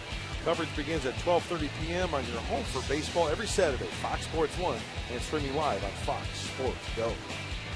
Padres looking to get a couple back here against Colin McHugh, who has won his last 10 decisions. Derek Norris leading off the bottom of the 5th in a 3-0 game, and McHugh gets a call there. Fastball running in on Norris, 0-1. McHugh has been very efficient. Astros added a couple of unearned runs in the top of this inning off of James Shields. One of the big moments, that error by Alexi Amarista on the attempted stolen base by Marisnik.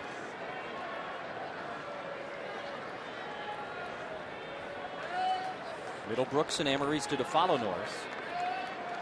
McHugh is dicing and slicing each part of the plate, cutting it. Look at that, a straight fastball. Getting the call there at the knees. You know, Mark, you talked to earlier and asked about Colin McHugh, and you watch him. He looks like a guy that throws any pitch at any time.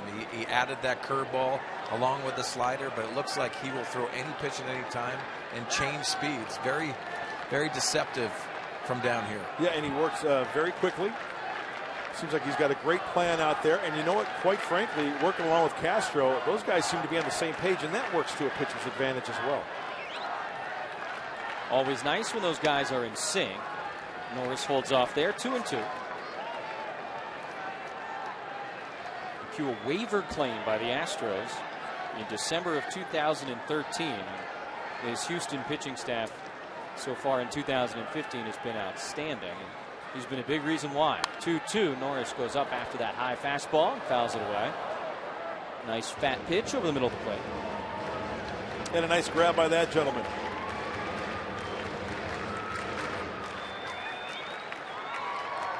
That's why you bring the mitt to the old ball yard.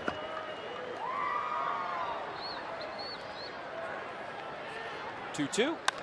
Goes up, hits it in the air to right. Springer retreating, still going back, and on the track he makes the catch.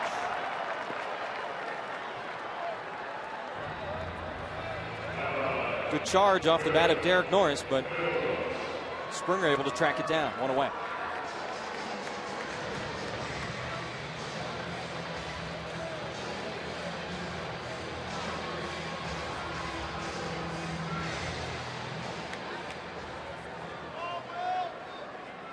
Middlebrook's grounded to second in second.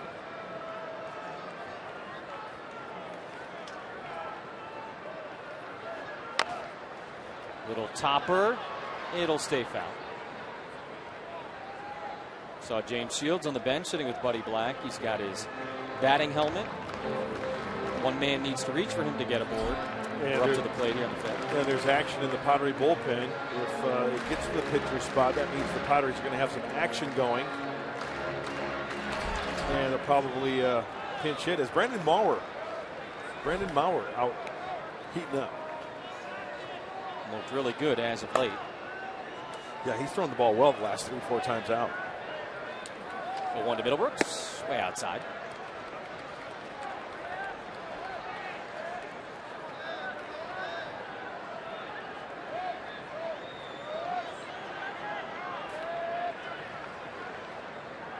McHugh from the first base side of the rubber. And that's a line drive base hit into right field. Just the third hit of the night for the Padres against Colin McHugh. One out single here in the bottom of the fifth inning, and gets Amarista to the plate. Well, Mark Sweeney, you always talk about taking one part of the plate and going with it. And that seemed like a pretty good example for the second time around for Will Middlebrooks. Yeah, and I think if you look at the plans, and for Will Middlebrooks, when he's going well, he's driving the ball the other way. But when it's a pitcher's pitch, you have to take what they give you and just take that line drive single to right. Nice piece of hitting. Middlebrooks has now reached in 18 of his first 20 games as a Padre. Amarista takes his slow breaker outside, 1-0. Yeah, we've seen it, Mark Sweeney, from Will Middlebrooks, whether it's in the air with the home runs or even those line drives. He doesn't seem to mind going to all fields. And I've been very impressed all around play. He hasn't had very much luck offensively, but he's hit the ball very well, and I think it's a consistent approach that he has taken. Amarista fouls it back, 1-1. Middlebrooks coming over from the Red Sox this offseason.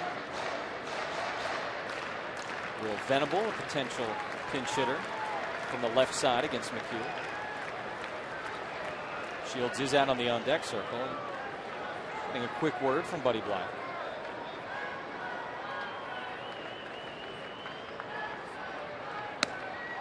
Outside, ball 2 to Amarista.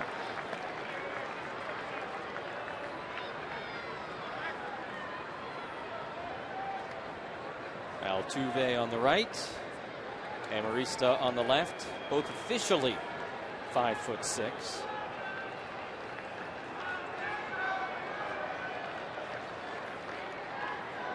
Some really good players on that list. Yeah. Goes down and gets it, and it is a fair ball. They'll step on first for one, and Carter's throw down to second base, not in time. That was a very close call as far as fair or foul. Carter almost looked surprised that it was called fair, and he just stepped on first for the 1 out. What happened so quickly, and it's where Carter touches the baseball as Dave Roberts is on the horn. Let's take a look. Hot smash down and in. Ooh. Initial look. Does it look like that ball was on the foul side? Well, he tries to complete it with the force at first base. Well, from that angle, looks like it is a fair ball. Yeah. Looked like a good call from the first base umpire, Jim Reynolds. Middlebrooks goes to second, and James Shields will hit here in the bottom of the 5th. Take strike 1 from McHugh. So Shields will be out on the mound to start the 6th after a 30-pitch 5th inning.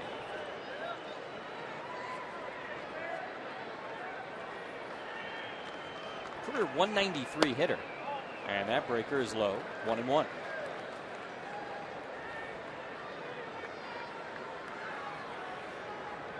Well, I feel that Bud Black is thinking, you know what, he feels better with James Shields out there. He's made a couple of bad pitches, right? Sure, it's 3-0.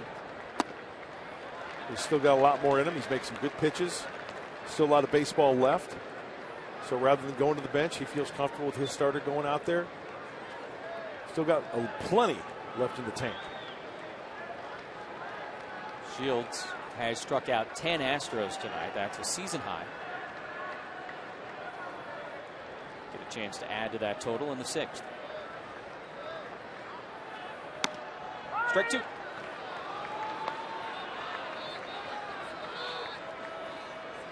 McHugh facing the Padres for the first time in his career. One of just 6 teams he had never pitched against coming into tonight. Shields trying to help himself with 2 outs here in the bottom of the 5th. Ball 3. Grisamer Despagne loosening up.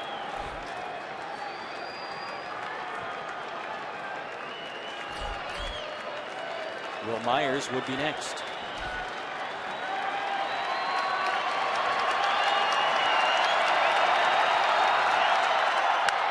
Ground ball up the middle. Lowry stops it. He's not going to have a throw.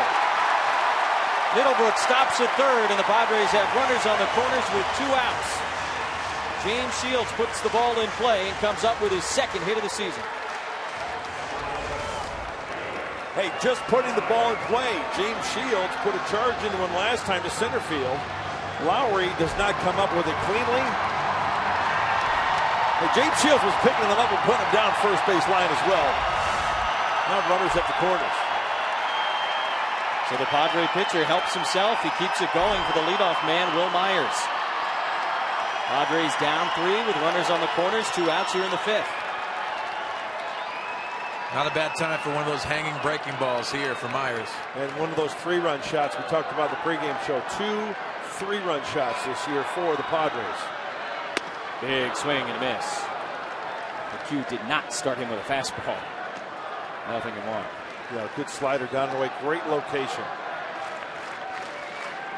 Hey, everybody loves the long ball, right? Chicks dig the long ball. But, you know, a gapper here, a base hit just to pass it on to the next guy.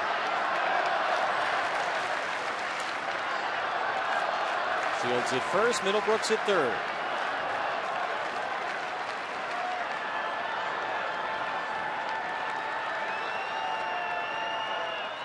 Inside, ball 1. Buddy Black's got to be feeling pretty good about the decision to let James Shields hit. Had a nice at bat. Shields worked it full, got the infield single.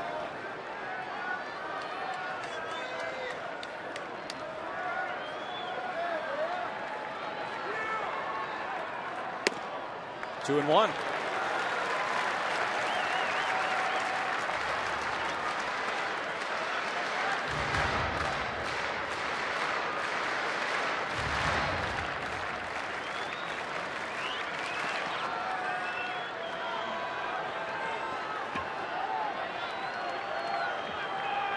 McHugh has thrown 22 pitches this inning.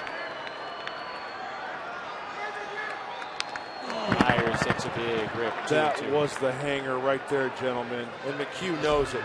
Colin McHugh just got away with one. This is a hanging breaking ball.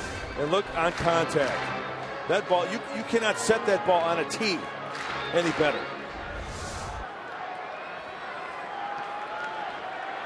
Myers missed it. Now 2-2. Kemp in the hole, hoping to get a shot to hit here in the 5th. You weren't kidding, Mark. Goes down, reaches for that one into left field, and it's past him. Rasmus extended, couldn't make the catch. Shields is being waved. One run was already in. Shields will score, and it's 3-2. Two-run double for Will Myers. Past a diving Colby Rasmussen left. And it's a one-run game. 7th double of the season for Myers. One too many breaking balls thrown, and that one wasn't even hung. That one was down, but it was up above the knees just a little bit. Boy, Colby Rasmus laying out and trying to end the inning.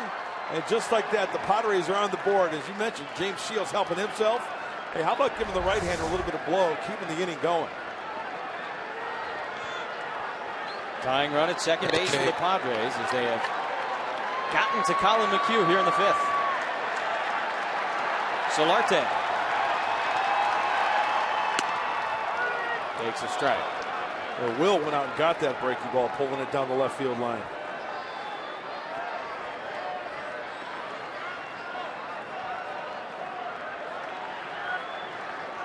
John Harvis, infield single in the 1st, grounded out to open up the 4th. Batting again here in the 5th, and a nice stop by Castro. That keeps Myers at second, 1-1.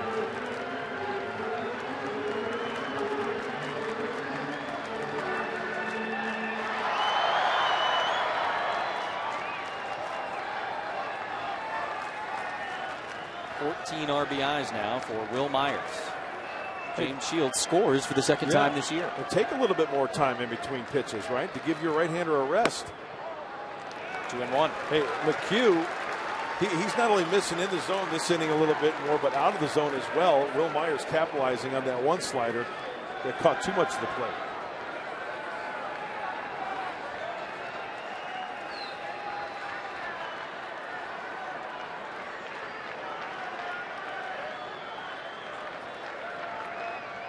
Myers leads off second, 2-1 to Solarte, just low. 3 balls in a strike as McHugh does not get the call. Guys, you're seeing the Padres hitters make adjustments from at bat to at bat. Now they have more information because of those previous at bats, and they're sitting on certain pitches.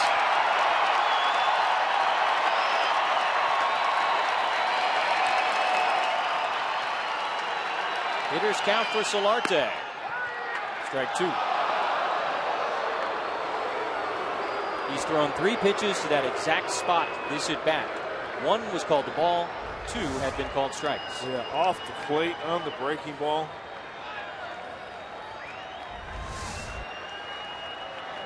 Now full count to Solarte with Kemp waiting to hit next. Payoff pitch, grounded foul. Jose Valentin still got the hands, coaching first. Oh, he can go to his left with the best of them. Myers back to second. Jose. So after James Shields was forced to throw 30 pitches in the top of this inning, Colin McHugh is about to throw number 31. And first base open. Let's see if McHugh goes off speed here. He's shown anytime, anywhere with that off speed stuff. 3-2. Shallow left. Rasmus coming on. It's going to fall in. Myers with 2 outs was running all the way. He'll score easily. Tie game. Jan Hervis Solarte with a broken bat flare to left. 3-3 in the bottom of the 5th.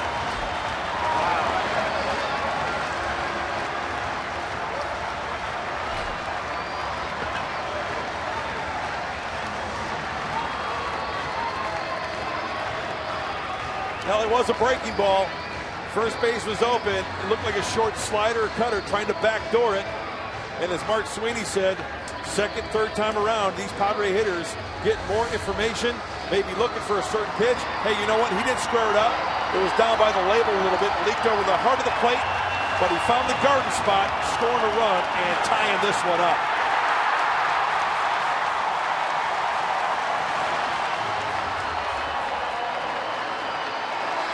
To the cap from Jan Hervis Solarte. Got a pitch to handle. Did what he could. And James Shields in the middle of it offensively for the Padres here in the 5th. Hey, what did I say about giving the big right-hander a little bit of a blow, right? Padres extending the inning. Shields catching his breath after scoring from first base on the double by Myers. Padres, who have hit so well with runners in scoring position this year, 3 straight hits with runners in scoring position. All with 2 outs. Kemp fouls that one off himself. 0-1. This year, coming into the game, Padres 2 outs, runners in scoring position, a .298 average, best in the National League, and tied with the Tigers for best in baseball. Adding to it here tonight, .298 with 2 outs and runners in scoring position. Little dude's missing all the action.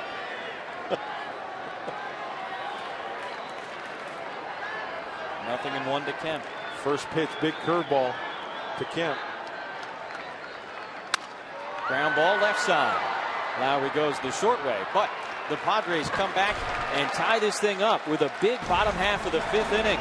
Will Myers, a 2-run double to get San Diego on the board, and Yangervis Solarte, an RBI single to tie it, 3-3 as we go to the 6th.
The Mark Sweeney, all this talk around baseball about the designated hitter. How about the Padre pitcher, James Shields, in the middle of the offensive explosion there in the 5th? And I love that. You know, look at James Shields, and there was an opportunity to take him out of the ball game. He helps himself and goes down the line. You're just seeing the emotion of the game, and the Padres definitely were one of those teams, and the strategy part of it lifted this club, knowing that their ace is still in the ball game. He's still out there with his 10 strikeouts. Most in a Padre uniform for James Shields. Lowry, Rasmussen, Carter, and there's strike 1 with a breaking ball. Yeah, that was pitch number 92 and a darn good curveball for a strike. Big inning for James Shields, back to square one. Had a nice little blow also after running the bases.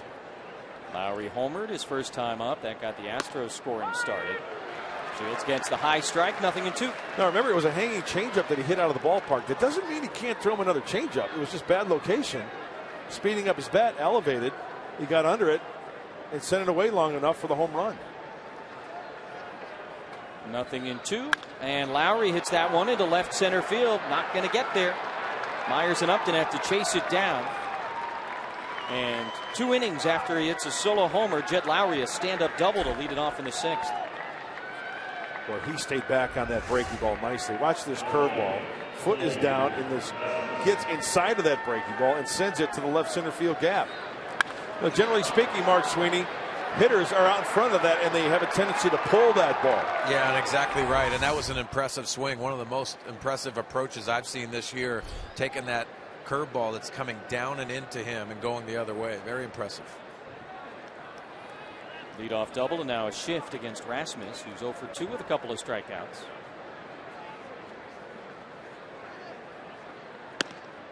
And ball 1 from Shields. And Brandon Maurer up again in the Padre bullpen, getting hot. Shouldn't take too long for the right-hander. He's been one up already, one time.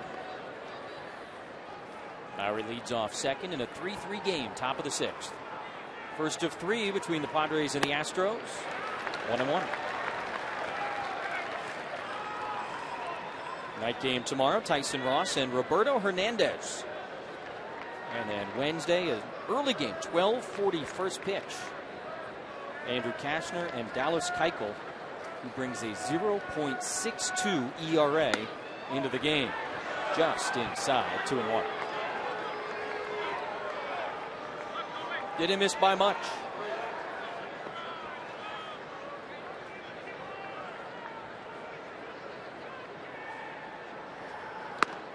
Two and two.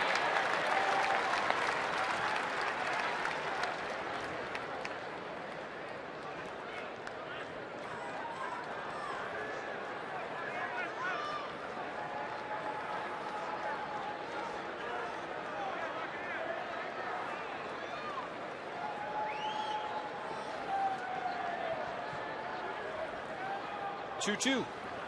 Got it. Strikeout number 11 as James Shields pulls the string on Colby Rasmus. And the hat trick for Colby Rasmus. Changeup out of the zone. And with that changeup, he can get it up there in velocity as well. So now it's time to check the Cholula flamethrower. Mark Sweeney, 94. What's that? That is hot sauce. Hey, by the way, Jesse, do you know where I can find a fish taco? Up on the roof, man. I love it. Swing and a miss to Chris Carter, who's also struck out a couple of times. Pitch 100 from James Shields. 11 strikeouts now, most by a Padre pitcher this season. One more would tie the highest number of strikeouts by any pitcher in baseball so far this year. 1-1.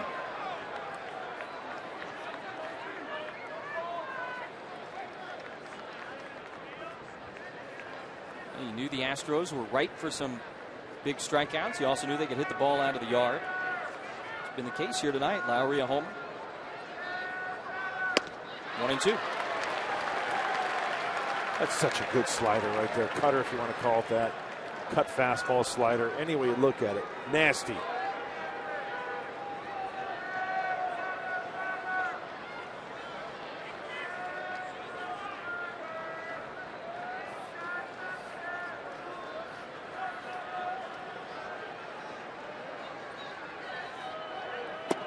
Two balls and 2 strikes. Carter went down looking against Shields in the second, swinging in the fourth. Another 2-strike count from James Shields coming to Chris Carter.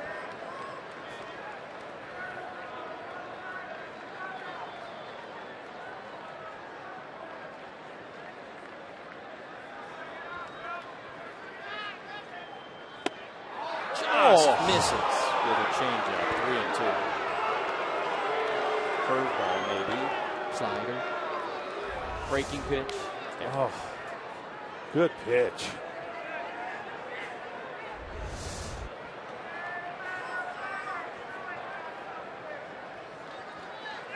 Got it. 12 strikeouts for James Shields. Ties the most by any pitcher in baseball this season. 2 away. You know, since, in your scorecard you mark a strikeout with a K, and that was a slider, I'm spelling that K-N-A-S-T-Y. Nasty, like knowledge, K-N-O-W-L-E-D-G-E. Get it? That's a nasty slider with a capital K. 12 on the night for James Shields. Last year, Ian Kennedy had a 12 strikeout game against the Marlins. Biggest strikeout day for a Padre pitcher in 2014. Marisnick takes ball 1, low outside. Shields trying to pitch around a leadoff double from Jed Lowry. As I mentioned in our open about James Shields, he has battled this year, kept him in games. After giving up 3, held him, helped his own cause. 1 out away from getting out of this inning. Marisnick holds up. 2-0.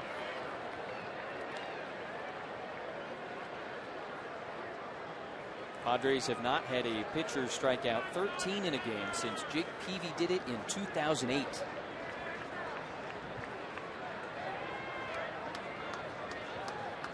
Keeping the ball away from him. Infielders got to dive. Anything within your range, preventing that run to score from second base.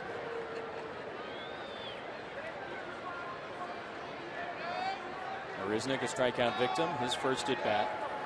1 for 2 with a single and a run scored. 2-0. Strike 1.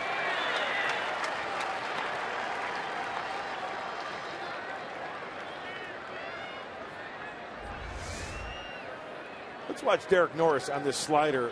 Catch it, bring it back in on the corner, framing it. Nicely done. Inside, 3 balls and a strike. Changeup missing. And yeah, pitch framing, such a hot topic around baseball. A.J. Hinch, the Astro manager, last year, spring training with the Padres, worked with the catchers. He was a catcher. Got down and dirty. Put the mid on. Foul back. Now 3-2.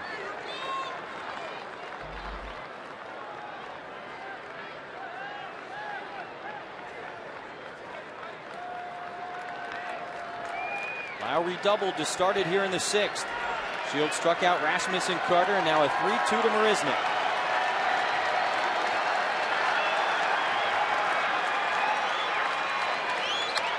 Ground ball for Amarista. And a nice job by James Shields working around the lead-off double. We go to the bottom of the 6th inning. Justin Upton will lead it off for the Padres in a tie game. 3-3 as we head to the bottom of the 6th.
Game changer. How about a guy that's going to go into the Hall of Fame this summer for the Houston Astros, Craig Biggio, 20 years in an Astro uniform, over 3,000 hits, 7-time All-Star, 4 Gold Gloves, and Mr. Astro. A guy who left it out on the field each and every night. And the amazing thing about Craig Biggio is this: 7-time All-Star, All-Star at 3 positions: catcher, second base, outfielder.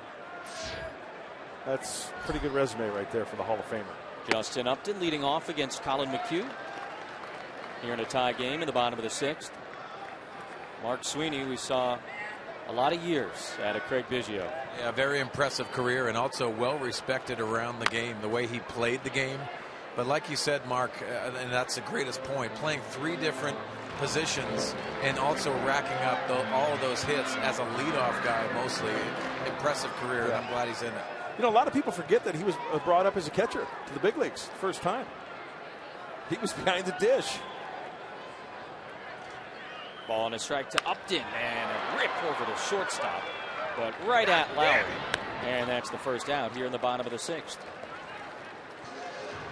James Shields working hard tonight. He's got all the strikeouts. Talking to Buddy Black about his big night and a little pump up from the skipper. Yeah, he's a competitor. That's a no-brainer. And he battled. He kept him close. Sure, he made a couple of mistakes, but come crunch time, made some good pitches. Ended the night with 12 strikeouts. One out for Yonder, 0 for 2.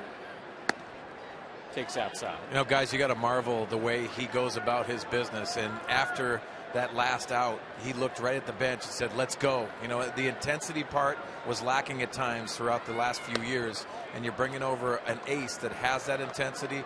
It's going to rub off on everybody in the clubhouse. From day one, since he got here, James Shields sort of established himself as the alpha among the starting pitchers. And not that you don't have other really talented guys in that rotation, but he has taken on the lead role into center, and pretty easy for Marisnick, 2 away. You going alpha dog on James Shields? Yeah. I like it. It's an attitude thing. It's a talent thing. It's a state of mind thing. And Mark Sweeney, I know you played with pitchers, you played with position players that had the same type of role. And I can personally say from personal experience, when Bruce Hurst came over from the Boston Red Sox to the Padres in 1988, he brought that same type of mentality. I mean, here's a guy who pitched for the Red Sox at Fenway Park, been in the World Series. He brought that over, and it rubbed off to the pitching staff. Same things James Shields has done here in San Diego. James Shields is a little bit more intense, but Bruce Hurst brought that to the club in San Diego. Derek Norris brings the intensity to the position players. Another new guy that pretty quickly kind of stepped into that role. He does it in a quiet manner, too, doesn't he? You know, he's not all rah-rah, but what he does and by his actions goes a long way. Hits that one well out into left center field. It's going to get down in front of Marisnick. 2-out single for Derek Norris. First hit of the night. That'll keep it going for Will Middlebrooks as Derek Norris continues to hit the ball very well. I love the aggressive swing on the hanging breaking ball. The cutter, slider called that down by the label. But when you're aggressive to the baseball and go at it with that aggression, if you get jammed, it's going to go over the infielders' heads. If you hit it off the end of the bat, it's going to find a garden spot out there. And James Shields likes it. Still a chance for a win for James Shields. The Padres and get another 2-out run here in the bottom of the 6th. Middlebrooks swings and misses at the first offering from McHugh. Will singled and scored his last time up. That was the first Padre run. Came in on Will Myers' 2-run double. Padres trailed this one 3-0. Got all 3 back in the bottom of the 5th. 1-1. Arm angle dropping a little bit right there by McHugh. He's done that a few times on the breaking ball.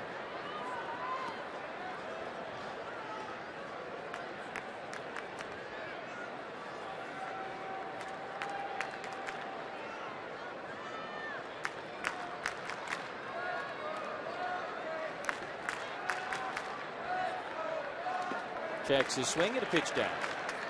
2 balls and a strike.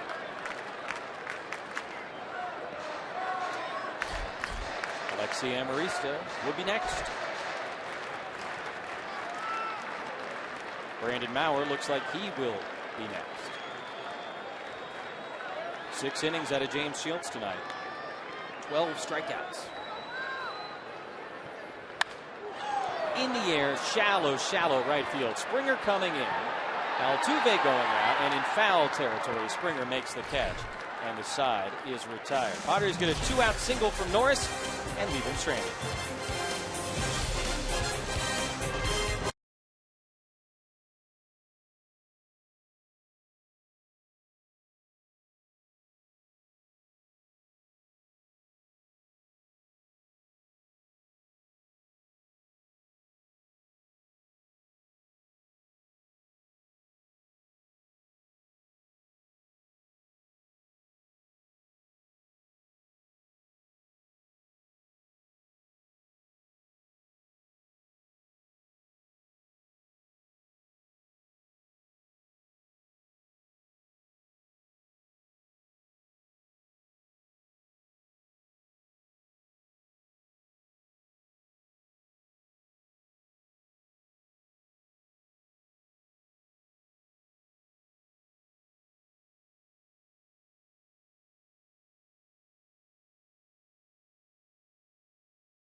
Jed Lowry, cleanup hitter for the Astros tonight, hitting a home run, his 4th of the season, into that Petco porch in right field here at Petco Park. Houston up 1-0. Then Jose Altuve, an RBI ground rule double in the 5th inning over Will Myers' head. The very next batter for the Astros would be Luis Valbuena, and he followed with an RBI single of his own, giving Houston a 3-0 lead. The Padres, though, would fight back. Will Myers, a 2-run double just past Colby Rasmus in left field. James Shields, who had a nice at-bat, comes around to score. And then a little flare into left field off the bat of Yangervis Solarte would bring home Myers. And the Padres came back with 3 runs of their own in the bottom of the 5th. It is 3-3 as you get a look at the storyline here. James Shields, 1 earned run and 12 strikeouts in his 6 innings. Colin McHugh's been very good for the Astros. Myers drives in a couple, and what do you know? A couple more hits for Jose Altuve. No great surprise right there. Jason Castro against the new Padre pitcher, Brandon Maurer. Oh, Brandon has been throwing the ball extremely well the last few times out, 4 times out, 7 games now. ERA starting to creep down. Pitching change brought to you by El Cajon Ford. 2-0.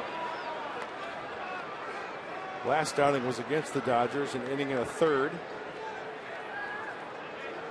Give up a hit, walked a couple, struck out 1 Dodger. That was on Saturday. A couple of longer outings for Maurer, who's got some starting in his background, but the Padres have said they'll use him exclusively as a reliever this year.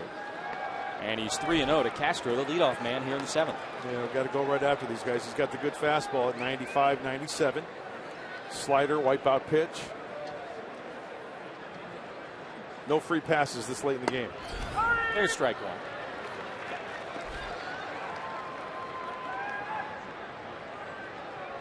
Castro 0 for 2. Ground out and a fly out. 5 of the 7th outings this year for Brandon have been scoreless. In the air, left center, Myers having to chase it down. Not going to get there, and it's over the wall. Jason Castro with his 2nd homer of the year. And the Astros take a 4-3 lead here in the 7th. Ball just kept carrying out to left center.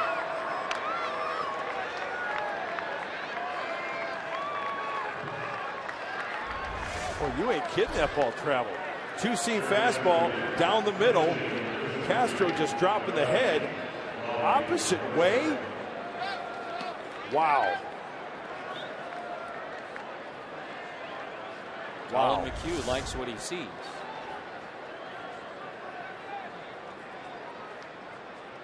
Pinch hitter is going to be Robbie Grossman. McHugh's night is done. And Castro's put him in position to pick up a victory and extend that streak. Yep.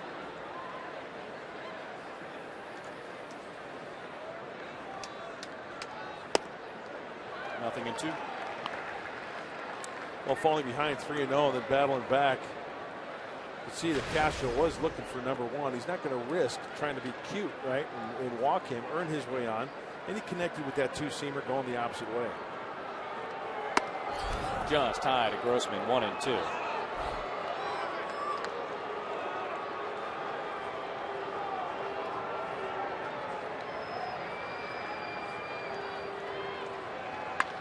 That one off the fists over to 3rd. Middlebrooks. 1 away. So the pinch hitter Grossman grounds out to 3rd. That'll turn the order over, and now Maurer is going to face the top of the Astros lineup with 1 away. I still can't get over the way that ball carried off the bat of Jason Castro. Well, remember earlier in the game,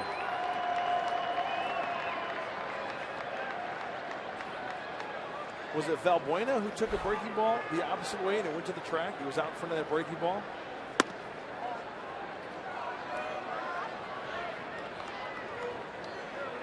No, you know what? I think it was Castro's last at bat. Looking at my scorecard, yeah, it was in the 5th inning. That's right.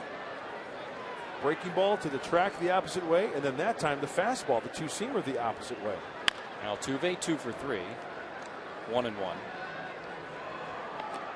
More of the same for Jose Altuve. Double, single, knocks 1 in, scores 1.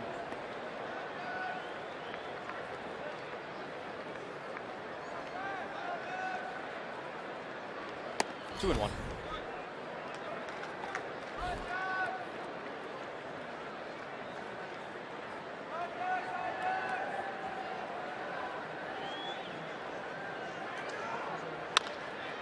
Little chopper. Amarista's going to have to charge in and hurry, and he got it. One friend throws the other out. Nice play by Alexi Amarista at shortstop. 2 gone. Alexi knows he has to be quick. No room for error on that one. Altuve can pick him up and put him down. He had 39 infield hits last year. Half a step.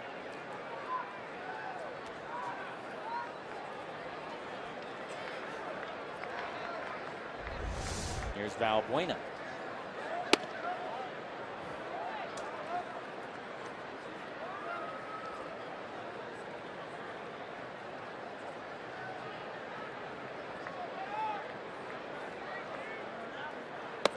Didn't get the call on the first pitch. Misses low with the second. 2-0.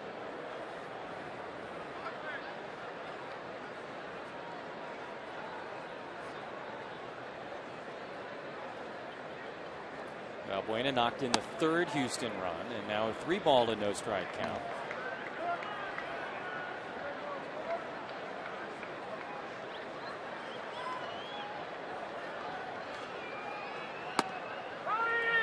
Three and 1.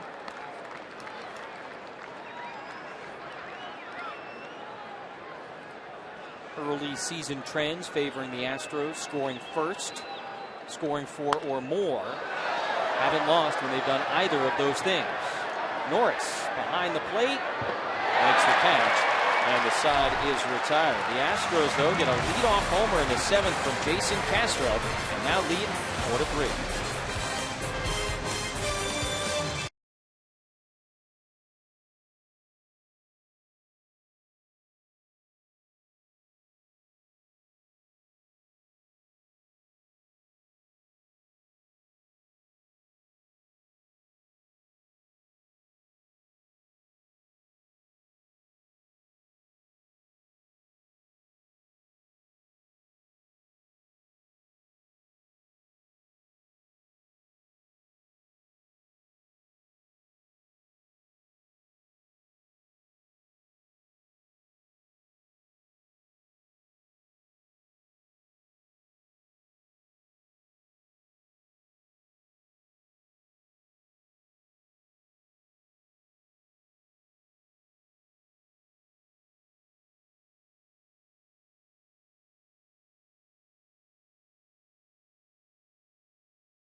Big night for James Shields and Will Myers, but the Padres find themselves down a run after the 7th inning stretch here at Petco Park. Crowd of just over 19,000 in the ballpark this evening as Josh Fields comes on to make his second appearance of the season for the Astros. They activated him off the disabled list on Friday. Big part of their bullpen last year, just getting his feet wet here in 2015 after a little bit of an injury. Groin strain slowed him down during spring training. Yeah, good arm from Josh Fields, 29-year-old. Throws a fastball, curveball, how you doing? Changeup, 93, 97. Trying to hold that 1-run lead here in the bottom of the 7th. Amarista, a pinch hitter, and Myers most likely for the Padres here in the 7th, and Fields pumps up a 95-mile-per-hour fastball, 0-1. Alexi tonight 0 for 2 with a strikeout.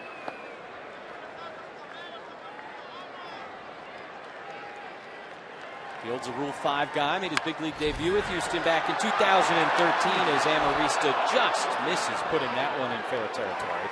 Playing a little pepper with the left field line. Fields with that fastball at 96, and Alexi fighting it off, trying to go the other way. Just foul. Well, you know, credit third base umpire Manny Gonzalez. He was all over it. He had the eagle eye working on that one.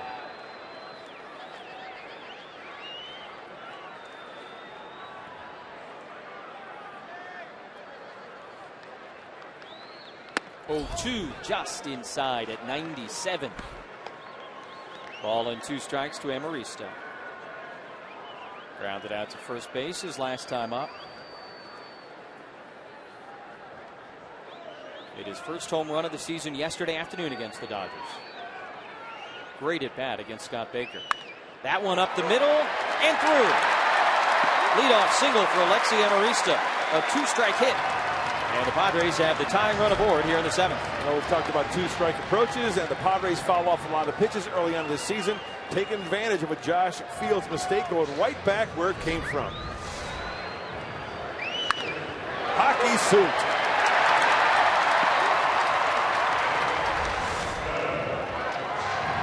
Benoit and Thayer. Double-barreled action. See if something happens right here on the base paths as Benoit and Thayer heat up. Will Venable to pinch hit for Mauer.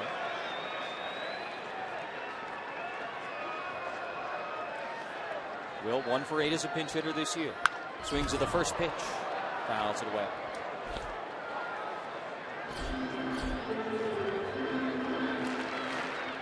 Most everybody in on it for the Padres offensively so far tonight. 3 innings to go for San Diego if they need them.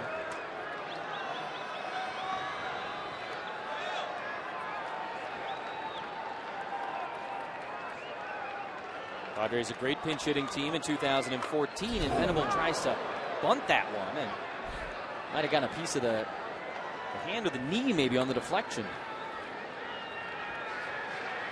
Yeah, maybe hit the bat and got him on the leg. Oh, right off the top of the knee from the bat.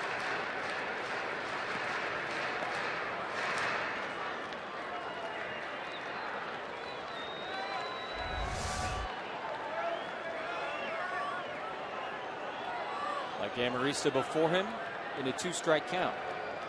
Alexi got a hit. Venable takes ball 1.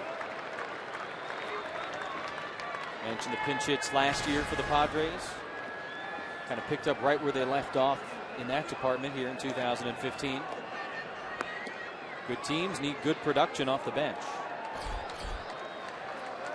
Fields will throw that breaking ball down and into the lefties for that back foot, wanting to swing over the top of it. Looks like a number 2 is coming right here. Swings and misses, strike 3. Nice breaking pitch from Fields, and Venable swings over it. 1 away. Tonight's game is presented in HD by Sony 4K. 1 out as the leadoff man Will Myers steps in for the Padres. You know, talking to A.J. Hinch before the game about his pitching staff and relievers, he said Josh Fields is one of those pitchers. If he gets him up and hot in the bullpen, he is guaranteed in the game. He throws hard. He's got a live arm. And he feels that if he gets him hot in the bullpen and doesn't use him, it's almost as if he's, you know, sore the next day. He's that type of pitcher. So he's getting to know each one of his relievers, each one of his pitchers. And that's one of the things he said about Josh Fields. He is up. He is in the game. Second appearance. Fields made his 15 debut Saturday in Oakland. 1 inning, a hit, a strikeout against the A's. Astros swept that series as they've been tearing through the American League West. 8-2 in their last 10. Myers swings through that one at 96, 1-1. Former Padre, Pat Neshek.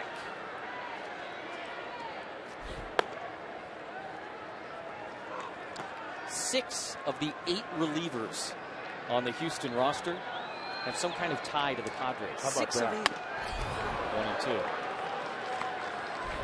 Only Fields and Will Harris have not played in the Padre organization.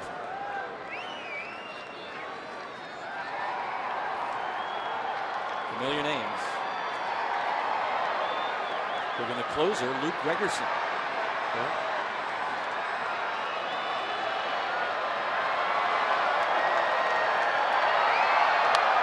Myers spoils that one. Still 1 and 2.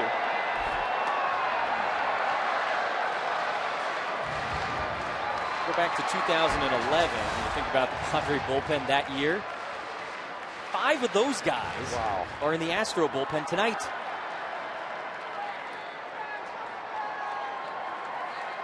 Tony Sipp, who was with the Padres in spring training last year, is also out there.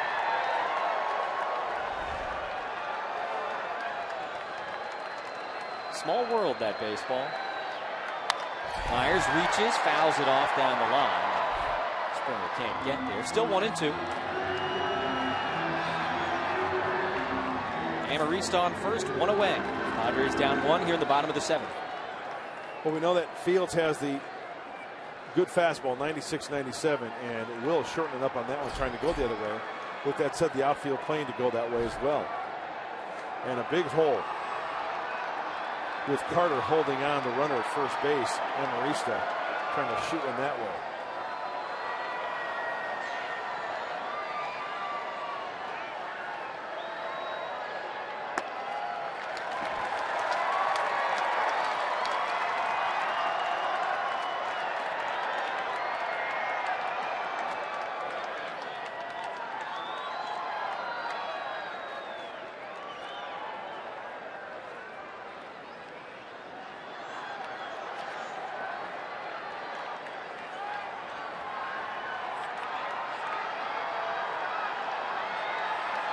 Two to Myers. Little chopper over the mound. Fields can't get there. Altuve charging, no play. Infield single for Will Myers, and the Padres are in business here in the 7th. Not always how hard you hit them. Yeah, who said you got to hit on the sweet spot, right? Looks like Will Myers stays on the breaking ball just enough to chop it over the head. No chance for Fields. Altuve fakes the throw, and then, like any infielder, knowing that you can't get him at first base, he's going to check the lead runner. Fake the throw. Anything going on at second? Nope. Pitching coach Brent Strom out to have a chat. San Diego High School grad. Went on to pitch at USC, a couple of national titles. Pitched for the Padres in the mid-70s. Yeah.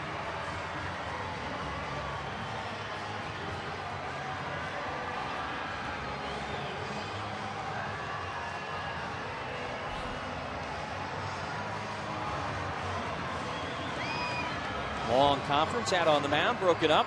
Myers with the 4th infield single of the night for the Padres. And the guy at the plate now, Yangervis Solarte, not only has one of those, he's also had that little bloop back in the 5th inning to bring home Will Myers and tie the game at 3. Great numbers with runners in scoring position so far this year for Yangervis. And from the left side, 306 average. From the right side, 200. Chance to do some damage here. Fields lines himself up on the rubber. First and second, 1 away for the Padres, trailing by a run.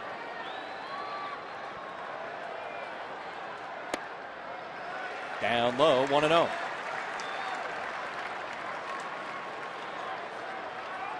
Solarte has kept himself in the lineup. Versatile defensively.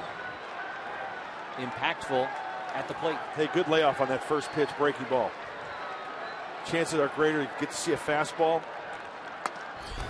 And that fastball touches the upper portion of the strike zone, 1-1. Yeah, that's a strike, but it's not the strike. It's not the fastball that Yangervis wants to swing at. He wants to get one down around belt buckle high, middle, maybe middle away, something to drive the opposite way. Tough to get on top of that number 2 pitch, that fastball up.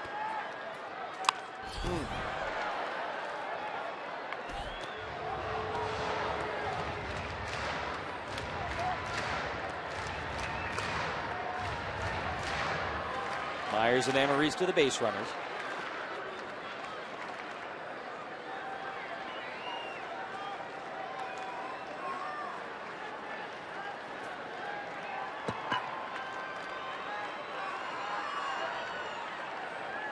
I got a feeling the old number 2's coming here.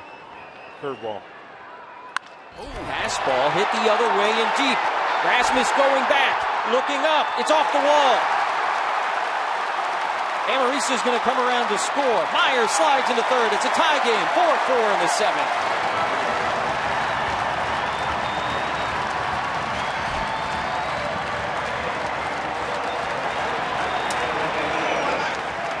Second straight at bat that Yangervis Solarte has tied the game. And the ball is traveling to left field tonight. Pitch number 1, breaking ball, spit on that one. 1-1 with the high fastball. Can't get on top of that heater. Back-to-back fastballs. He stays on it, and Colby Rasmus get turned around like a corkscrew out there in left field. Padres doing some damage here. Amarista scores easily. Myers go to third, and the Padres still in business. Runners on second and third, 1 out. And a pitching change for A.J. Hinch and the Astros. We're all tied up in the bottom of the 7th.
Log on to MercuryInsurance.com today and see how much you could save.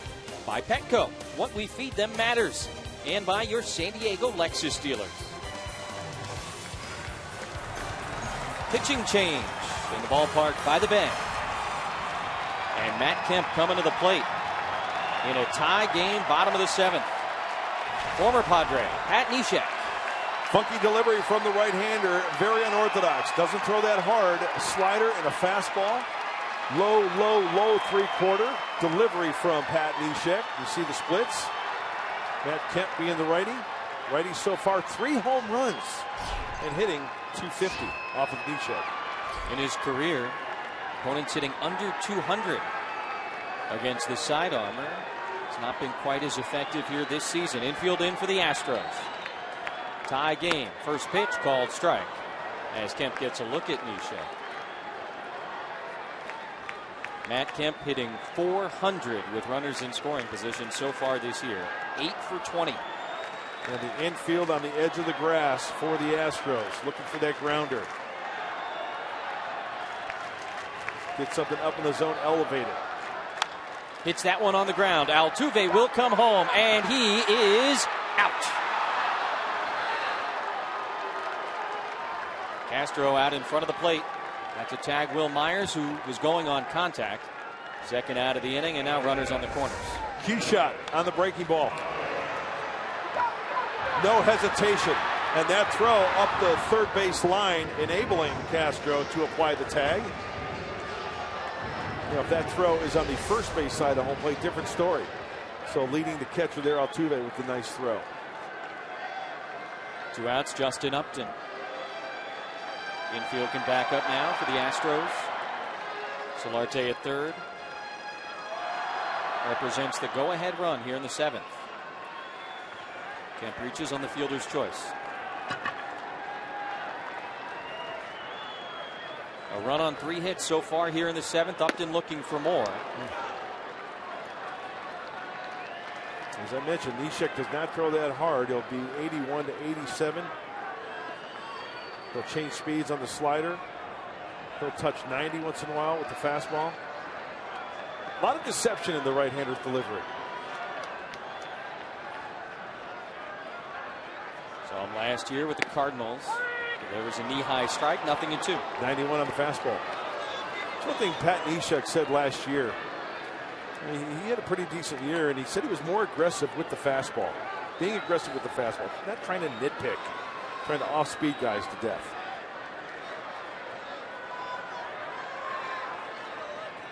A couple of well-located strikes to Justin Upton, and it's nothing in 2. Now back off the end of the bat. Yeah, Pat Neshek had quite a year with the Redbirds last year in St. Louis. 67 innings, only 44 hits. Had a 7-2 record with a 1.87 ERA. That's some dealing right there. Signed with the Astros as a free agent back in December.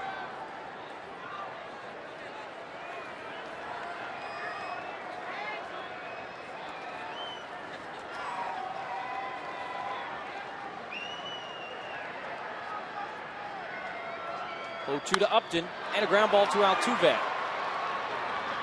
Do it more fundamentally this time, going to first. And that's the 3rd out of the inning. Yangervis Solarte, though, for the 2nd straight at bat, comes back to tie things up for the Padres. An RBI double to left, bringing home Alexi Amarista, and it's 4-4 after 7.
And Padres. Mark Sweeney, Mike Pomeranz working on Padres Live, the post-game show, which will be brought to you by Cox Communications. Got to get in the pen, and hey, everybody on the Padres side knows everybody who's coming out of that Houston pen. But you got to love the Padres and their effort coming back in this game. James Shields had an incredible start, racked up the strikeouts, kept them involved, and now the Padres have to win these close games. When we see on Padres Live, the post-game show, guys, we'll break down everything that happened here. You're going to hear from Buddy Black, his thoughts on a nice performance by James Shields with all those strikeouts, and we have a special live instructional.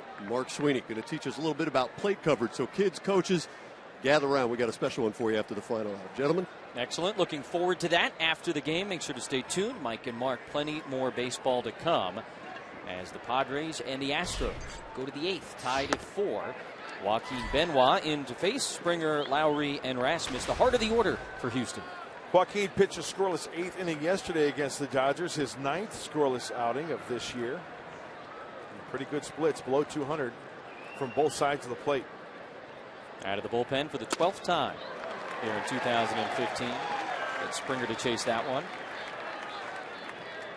Springer struck out his last 2 times up against James Shields, who struck out 12 tonight. Just 1 earned run allowed by the Padres starter.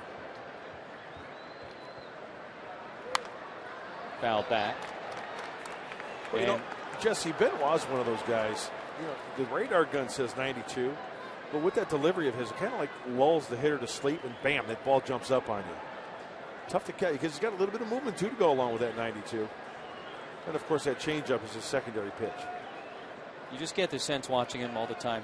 He's in complete control of everything that's taking place. Yep. Just missing to Springer, 2-2. Very cute.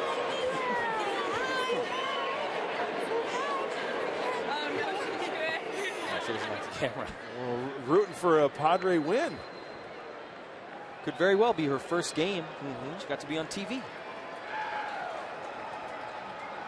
2-2 to Springer. There's the change, and the count runs full. 3 balls and 2 strikes.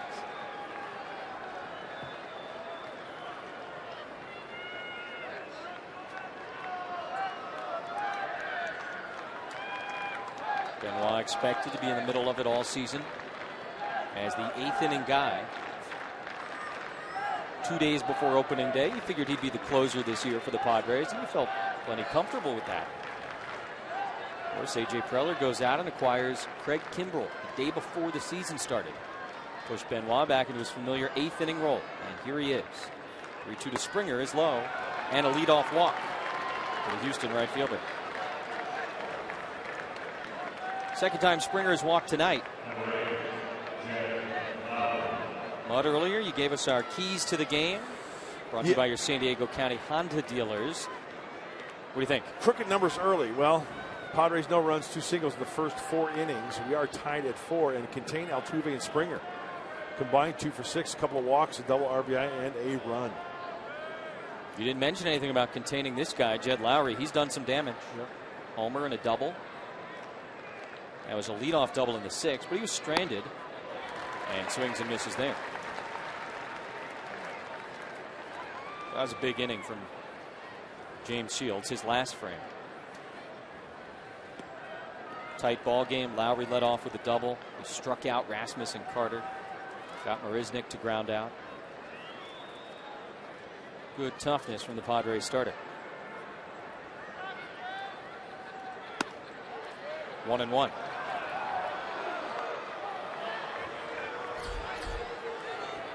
Joe Thatcher, one of the 2 left-handers in the bullpen for A.J. Hinch, the other Tony Sipp.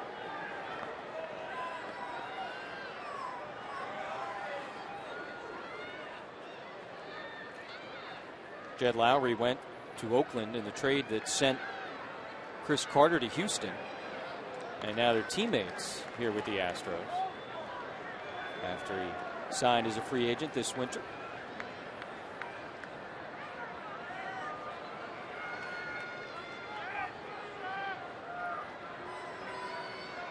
Let's see if something, 1-1 count here. Benoit as a strike thrower.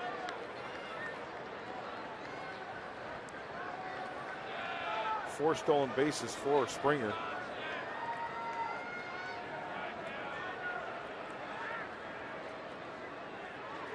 Stays put, and the fastball runs away from the left-handed hitting Lowry, a switch hitter batting from this side. Jed Lowry going with the Vince Coleman batting helmet. Switch hitter, double ear flaps. Only needs one that way. Less to pack. That's right.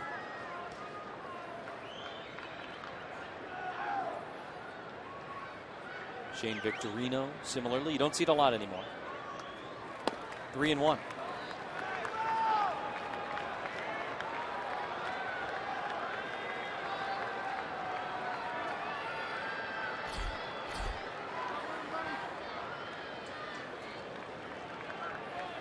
Well, not the best ratio. Balls to strikes equaling 10. I'd like that to be flip-flop, but Joaquin Benoit has the ability to make one good pitch and work for that double play ball. 3 balls and a strike to Lowry. Springer walked to lead off the inning. And that one's hit well to left. Upton going over towards the line, but it'll find the seats. And now a full count, 3-2 to the Astros shortstop.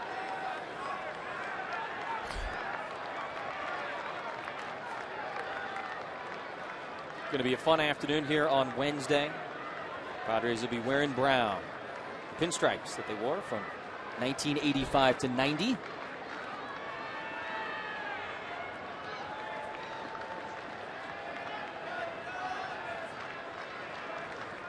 Plus Andrew Kashner's pitching. Way back Wednesday, they're calling. Benoit checks on the runner before the full count pitch.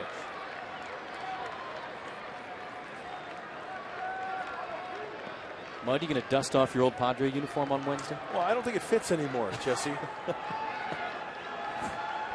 Have it altered. Get a couple days. Just add a couple more pinstripes. I think you might be going here. He is not. And just. He's called that high strike tonight. Not that time, though.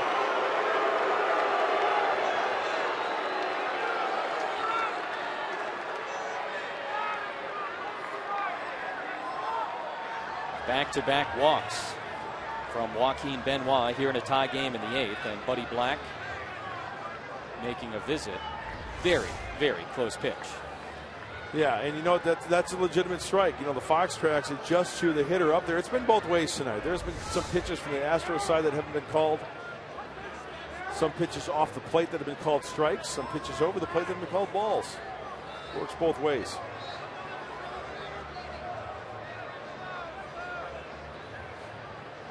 Long conversation between Buddy Black and the entire Padre infield, along with Benoit and Norris.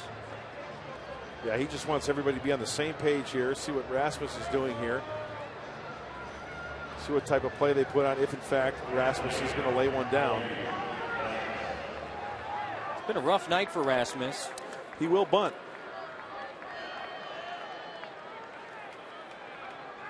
Oh for 3 with 3 strikeouts. Same as the guy on deck, Carter. So Middlebrook's in on the grass at third. See if they put the wheel play on with Amarista going over towards the third base side. Springer at second, Lowry at first.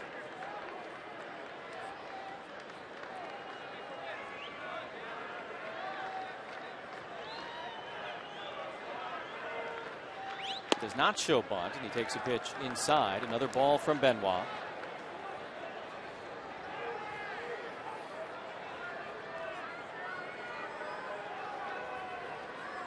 Rasmus has gone down swinging all 3 times, in the 2nd, the 4th, and in the 6th.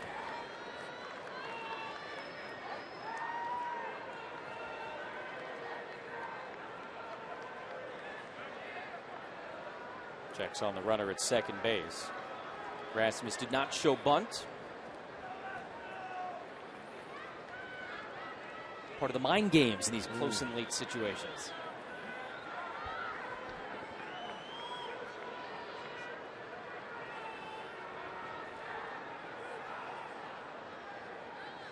Rasmus swinging and a ground ball to first, but foul.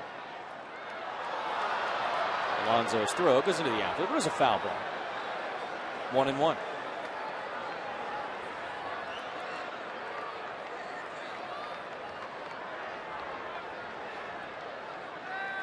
Well, maybe one of the reasons why A.J. Hinch does not have him bunting is because you've got righty due up after Colby Rasmus. You've got the righty Benoit on deck.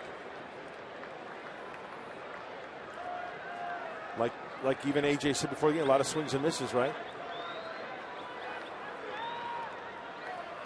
Hoping that Rasmus can maybe run into one.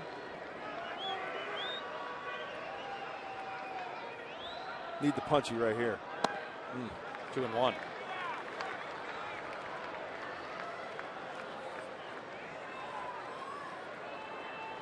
You're kind of thinking along at home and wondering about a lefty out of the bullpen. There isn't one. Heavy right-handed, like you just said, Jesse. So Buddy's explanation on that, and I totally agree with him. You know, big league pitchers should be able to get righties or lefties out. Good off-speed pitches from the right side. And a veteran setup guy like Benoit certainly can. Runner goes, throw down to third, into left field. Springer's going to come in and score. as Derek Norris put one over the head of Will Middlebrooks, and it's 5-4 Houston.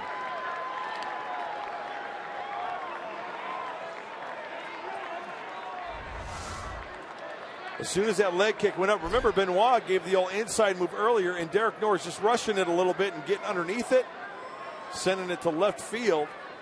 So, with Will Middlebrooks playing in on the grass, scampers over to third base and just got underneath it. Second error of the night for the Padres, both coming on stolen base attempts. Alexi Amarista committing the first. Goes down, fouls that one off. Still 2-2. Lowry moved up to second. So Houston now with the lead, and Rasmus in a much different situation than he found himself a moment ago. A.J. Hinch putting something on and having it pay off. Rasmus trying to not only drive in that run, but worst case scenario, tried to hook that ball to the right side with the shift on. 3 heavy on the right side for San Diego to get that runner to third base. 2-2, and that one's lined into right. Kemp coming over, not going to get there. Lowry being waved. Here comes the throw from Kemp, and it is not in time. Ball got away from Norris out in front of the plate. And he applies the tag just in case Lowry missed home. Looks like he might have jammed a thumb coming in with that slide, but he comes in from second. Nice throw from Kemp, and Norris just unable to swipe the tag. Kemp squaring up, coming up. It's a nice throw. Oh, kind of short hops Derek Norris there on the foul side of home plate. There's the short hop. And Derek never really had control of it. Kind of an awkward slide. Did he touch home plate? Yeah, right away. There you go, right there. Yep. Might have hurt his hand doing so, though. Lowry scores for the second time tonight, an RBI single from Rasmus, and a 2-run lead now for the Astros as Chris Carter takes up high from Joaquin Benoit, who's about to throw 20 pitches. Still looking for the first out here in the 8th.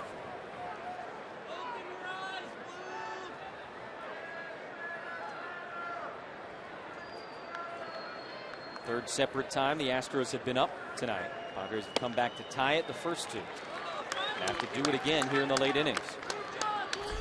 Kevin Quackenbush. You know, depending on how far Benoit goes, this carries over to tomorrow night and the next night, right? For the 8th inning guy. Especially since he pitched yesterday. Right.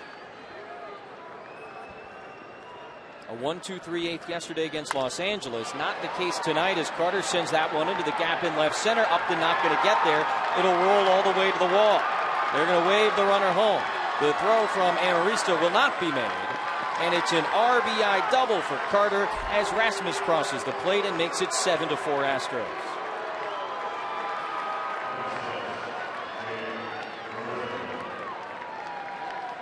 Rasmus came all the way around from first. Carter hit that one a long way to left center. Looked like a hanging slider there. Very flat and outer part of the plate, and Carter gets extended. And you can see Will Myers, he was playing on the first base side of second base. Playing him to go the opposite way. Gary Pettis waves around Rasmus. Looks like that's going to be all for Joaquin Benoit. Yeah. Buddy Black goes and retrieves his setup man. The Astros get 3 runs here in the 8th, still nobody out, as Kevin Quackenbush comes on here at the top of the 8th.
and present, stop by the studio. Catch Craig Kimbrell and Trevor Hoffman on SD Live tomorrow after Padres Live right here on Fox Sports San Diego. That is going to be a fun one to watch. You bet. Saw Trevor at the ballpark today. Kevin Quackenbush closed a couple of games last year for the Padres. Comes on after beginning the season at AAA El Paso, where he had a very good start to 2015. Joaquin Benoit threw 21 pitches, did not record an out. Error by Derek Norris certainly helped the Astros along, but a couple of walks from Benoit, a couple of hits from Rasmussen Carter, who's at second base.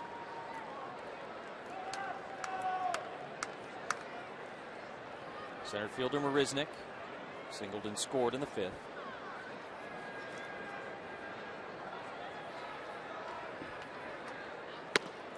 Outside 2-0. Well, Kevin Quackenbush did what he was supposed to do. Sure, it was disappointing getting sent down to the minor leagues, but did a nice job. A couple of saves, 1.5 ERA when he was in El Paso, Chihuahua. There's a strike. Yeah, we were talking earlier in the inning about April 4th. You thought Benoit was going to be the closer. You certainly thought Quackenbush was going to be in the bullpen. Kimbrell trade happens and things change, but you knew it wasn't going to be too long before Kevin Quackenbush returned to San Diego. Second appearance at the big league level, and now 2-2 to Marisnick. Yeah, you know, quite a challenge pitching at the big league level. He put up good numbers, but the challenge was being up and down. What was it, 5 times last year? Back and forth from the minor leagues to the big leagues. It was all in like a 6-week span. Maybe less. April of last year. Handled it well as that one misses high, 3-2. It was one of the great stories of 2014 for the Padres, the effectiveness of Kevin Quackenbush. Up and down 5 times last year in 22 days between April 25th and May 17th. Marisnick fouls that one off, still 3-2.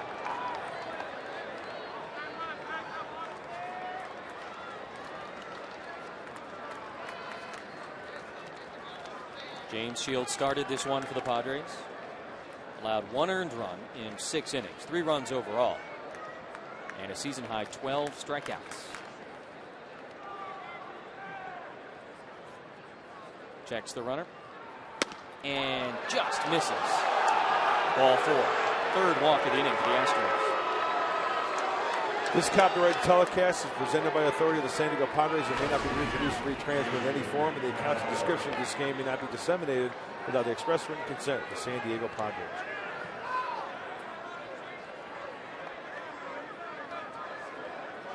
First and second, nobody out. Jason Castro homered his last time up.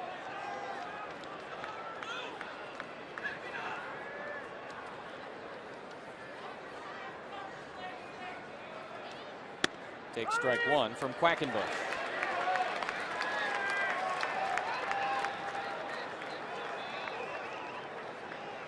$19,532 in the ballpark as Evan Gattis has come out into the on-deck circle.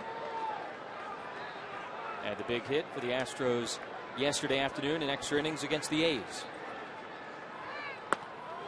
1-1.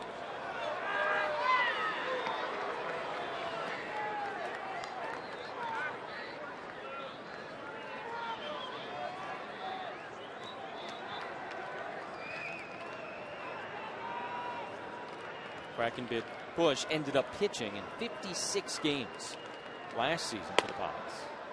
Too low, 2-1.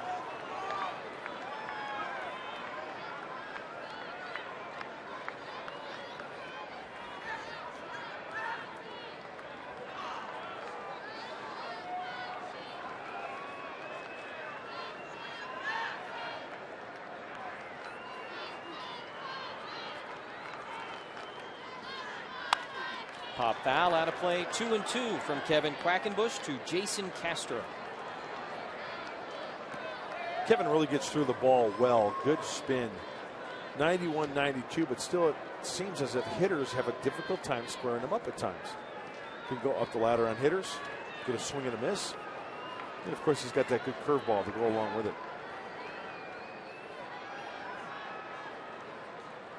Try and work him away and gets the call, strike 3.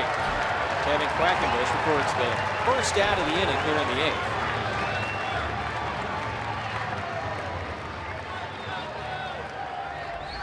Well, you got a call on this one. The strike zone's been really inconsistent. Off the plate, down low. And for Kevin Quackenbush, he gets the call on that one.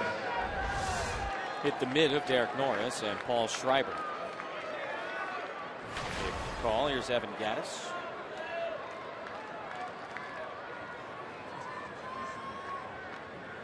Four of his 5 RBI came yesterday. You spoke a moment ago, said the big hit came in extra innings. It was actually in the 9th.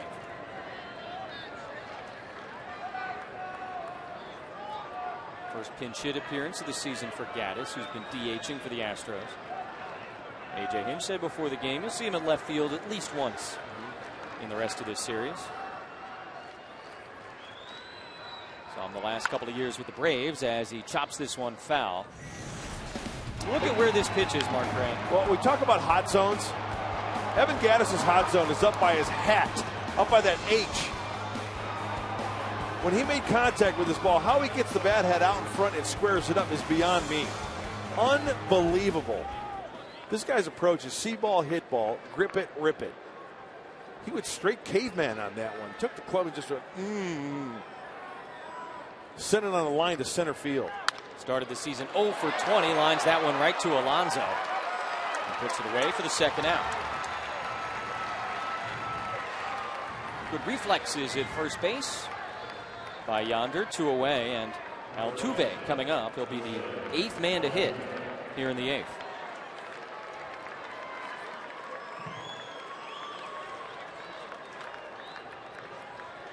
Walls and the lefty Thatcher up for Houston. Try and set things up for Gregerson.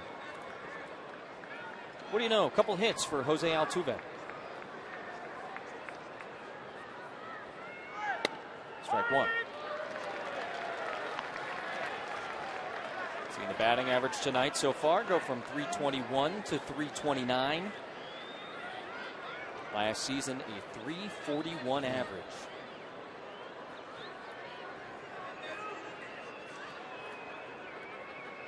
By the way, he's just 24 years old. Chops that one. Second base easy for Solarte as he steps on the bag. And Kevin Quackenbush comes on to put out the fire, but the Astros get 3 runs and lead it after 7.5.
a special draft edition of Chargers Insider. Now, if those 2 guys or 3 guys we're not crazy about or maybe don't think the value is there. Find out who Tom Telesco will take with his 17th pick. That's the point where basically our decision is made. Tonight on Extra 1360 Fox Sports.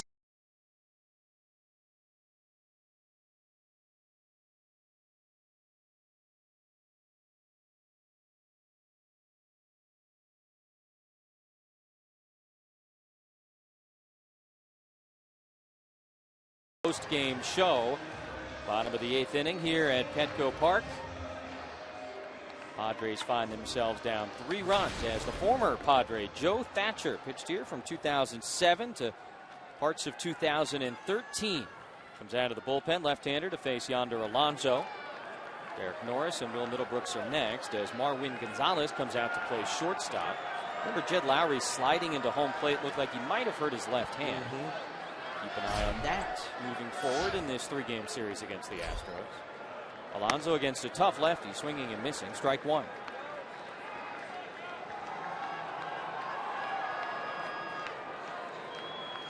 Well, this being the 8th game for Joe Thatcher, and in the short time, 4 innings, 5 hits, a couple of runs. Opponents hitting .313. Yonder hits that one in the air the other way. Rasmus gliding back, making the catch, and 1 down here in the 8th. And that's going to be it for Joe Thatcher. He went straight lefty specialist here. A.J. Hinch going out to the mound. Joe Thatcher got his man, the left-hander, Yonder Alonso. He gets a smile and a handshake. And another pitching change as Chad Qualls will come in to pitch for the Astros. They lead by 3 here in the 8th.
On the Padres, first game of this 3-game set. The next game coming up tomorrow night. Tyson Ross will be out on the hill. Always fun to watch Tyson pitch. TV at 6:30 as Ross faces off against the veteran Roberto Hernandez. Sliders, swings and misses. Tyson Ross, you don't want to miss it. Chad Qualls, longtime Astro, with a bunch of other teams sprinkled in, comes on for the 9th time this season. And speaking of sliders, he also throws a slider, Chad Qualls, along with a power 2-seam fastball. Tremendous movement. Righties having a 250 clip. Lefties, a lot of trouble, only hitting .083. Well, he'll get a couple of righties here. Norris and Middlebrooks. 1 out after Joe Thatcher got Yonder Alonso to fly out to left. And the first pitch to Norris is a fastball that nips the outside corner. 0-1. Tremendous movement on a 2-seam fastball from Chad Qualls.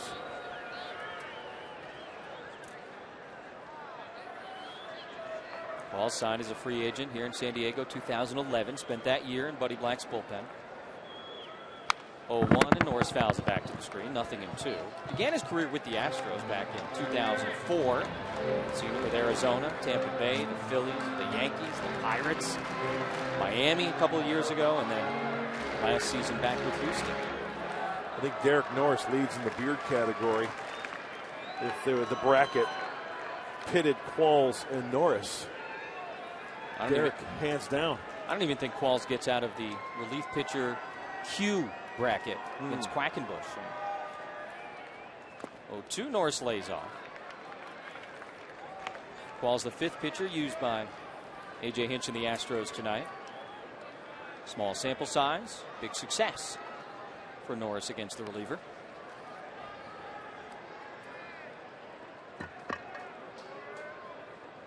Middlebrooks waits as the Padres need base runners, down 3 here in the 8th.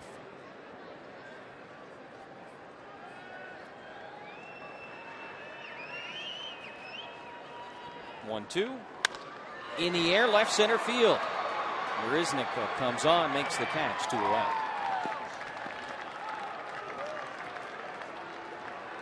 Padres have twice come from behind tonight. Trailed 3-0. Tied at 3-3. Trailed 4-3. Tied at 4-4. Now 7-4.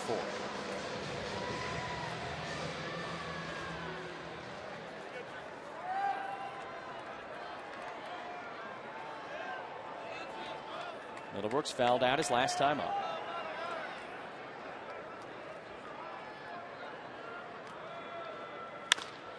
First pitch swinging. Backhanded short by the new shortstop Gonzalez. And he got him. Wow, fresh into the game, Marwin Gonzalez with a nice backhand play and a long throw across the diamond. And a 1-2-3 inning for a couple of Astros pitchers here in the 8th.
Just like I did when I was here, and hopefully you can, continue to get behind this team and here with me and adding a little piece of the puzzle, and we can start winning some ball games, just like we did back in the past. Josh Hamilton officially a Texas Ranger again. They're going to send him to extended spring training. Hope to get him back into big league action sometime maybe late May. Interesting situation, and you hope he's got his life in order and that all takes care of itself as he works to stay on top of his own personal situation. Corey Mazzoni coming on to make his big league debut, acquired from the Mets in that Alex Torres trade late in spring training. Outstanding numbers for the El Paso Chihuahuas. Oh, and doing a great job off of lefty. He's only hitting 0.091, and righties 105.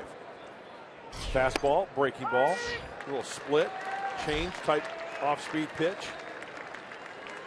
Was recalled to the Padres yesterday.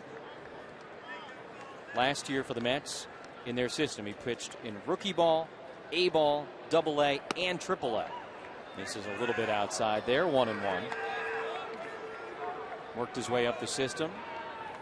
Was a starting pitcher, being transitioned by the Mets during spring into a reliever role, and the Padres continued that at El Paso. And you know what? As a reliever, maybe a few more ticks on the fastball coming out of the bullpen sparingly, right? Rather than going, 7-8 innings. 95 on the heater.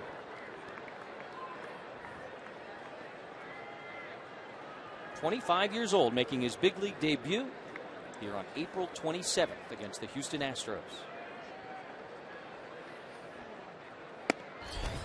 3-1. Former Padre Luke Gregerson, the closer for the Astros. Beginning the process.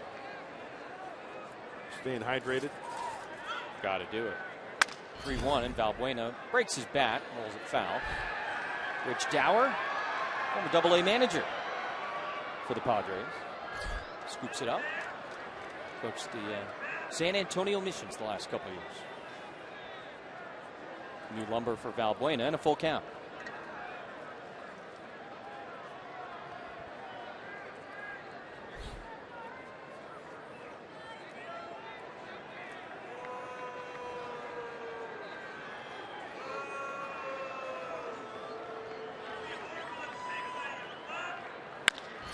Little roller to the left side. Amarista. One away, and Corey Mazzoni's big league debut gets off to a good start. And how about this? April 27th, 2015, 31 years to the day since Mark Grant's major league debut. That's right. April 27th. Cincinnati, Ohio. Took the L. Does that shock you? Corey Mazzoni not in position to have that happen. But that big first out, man, what a, little sigh of relief. I'm sure the legs are heavy, the heart is pumping. But you know what, though? It's still 60 feet 6 inches here at Petco Park, just like it is in El Paso. Just like it was in the Little League fields of Evans City, Pennsylvania. Second round pick of the Mets back in 2011. Springer 0 for 2, a couple of walks, scored a run, struck out a couple times. 2-1. Free and easy delivery from Mazzoni. Coming out hot at 95.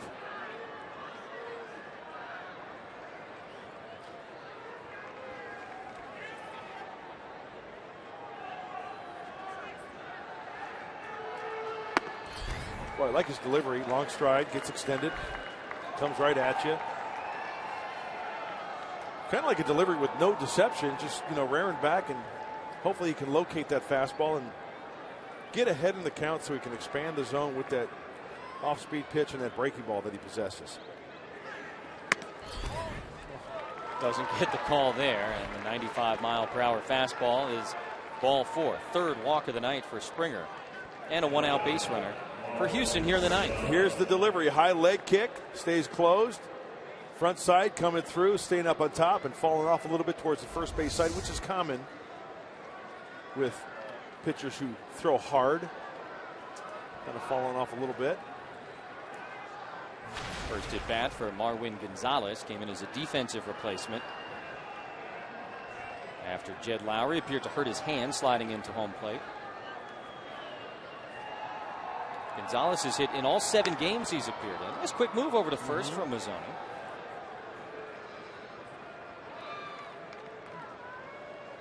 Gonzalez has one of those hitting streaks that goes back to last year. Yep. 10 in a row if you count 2014. Runner goes. Norris's throw down to second base. Out in time. Amarista held the tag just in case Springer came off, but he didn't. Third steal of the night for George Springer. Hey, and A.J. Hinch thinking, with the way this Padre team has scored some runs late in the game, right? They've dropped a 4 spot late in the game in the ninth a couple times this year. Trying to get that score out of save range. Get that potential 8th run into scoring position. Solarte, of course, holding that tag. They're not Amarista. So runner in scoring position. And the 0-1. Foul outside of first. 0-2.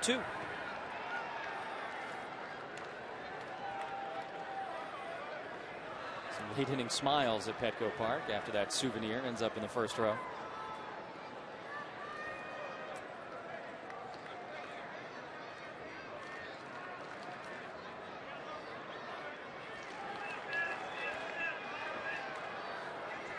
Gonzalez chokes up. And Mazzoni watches Springer back to the bag at second base.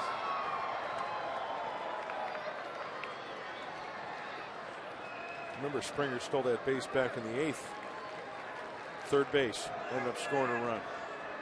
Derek Norris's throw over Bill Middlebrooks' head into left field. Different positioning at that time with Middlebrooks. He was in on the grass, and there was a right-handed hitter. And Derek Norris just worked under it a little bit, sending it into left field.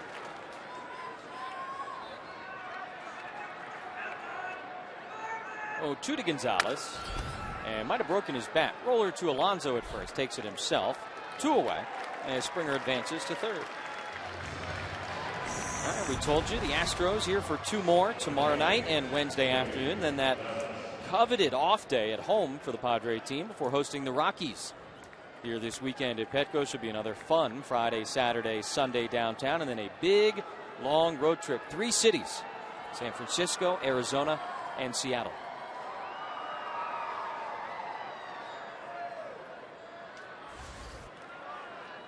2 outs, runner on third. Colby Rasmus. 1 for 4 as he takes strike 1. Rasmus struck out his first 3 times against James Shields. And an RBI single in the 8th off of Joaquin Benoit. Houston broke free with 3 in the 8th to make this a 7-4 game. In the dirt, but swung on and missed. 0-2.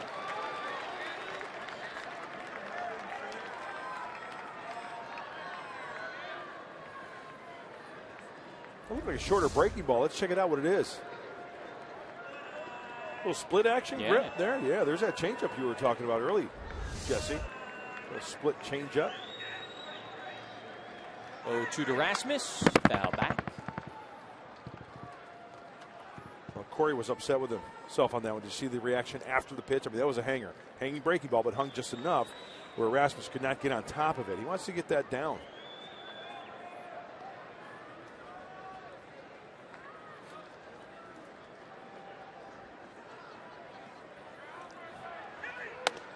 Plays off the high fastball. 1-2.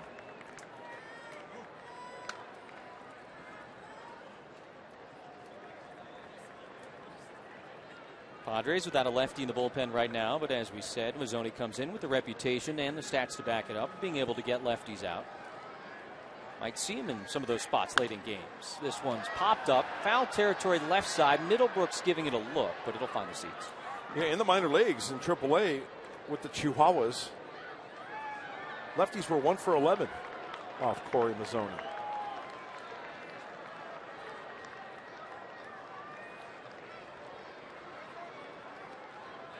Like the guy he was traded for, Alex Torres, was a left-handed pitcher, but came in with a reputation of really being tough on righties. It's not always so simple as lefty-righty. 2-2. Hey, be sure to stay tuned after the Padres come back and win this one. Padres Live, the postgame show. Mike Pomerantz, Mark Sweeney. Mark Sweeney's got a sweet instructional. He's going to talk about plate coverage, something that he knows a lot about. Padres Live postgame show after this one. 2-2 to Rasmus. Fouled off again as he continues to battle Corey Mazzoni. Up over 20 pitches here in his big league debut. That's a workout. I'm sure he's feeling kind of comfortable right now. You know, after the first 2-3 pitch jitters. Be nice to throw up a 0 for your major league debut. Another 2-2. And it's hit well out to right. Kemp going back. And it's gone. A 2-run homer for Colby Rasmus. And the Astros extend the lead. Now 10-4. 9-4 here in the 9th.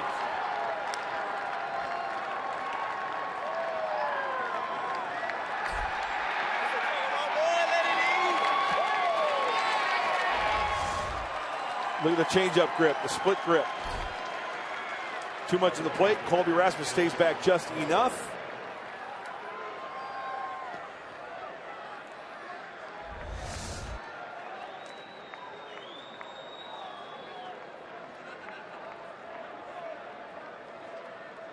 2-2 offering from Mazzoni to Rasmus goes over the right field fence. 9-4 Astros, 2 outs, top of the 9th.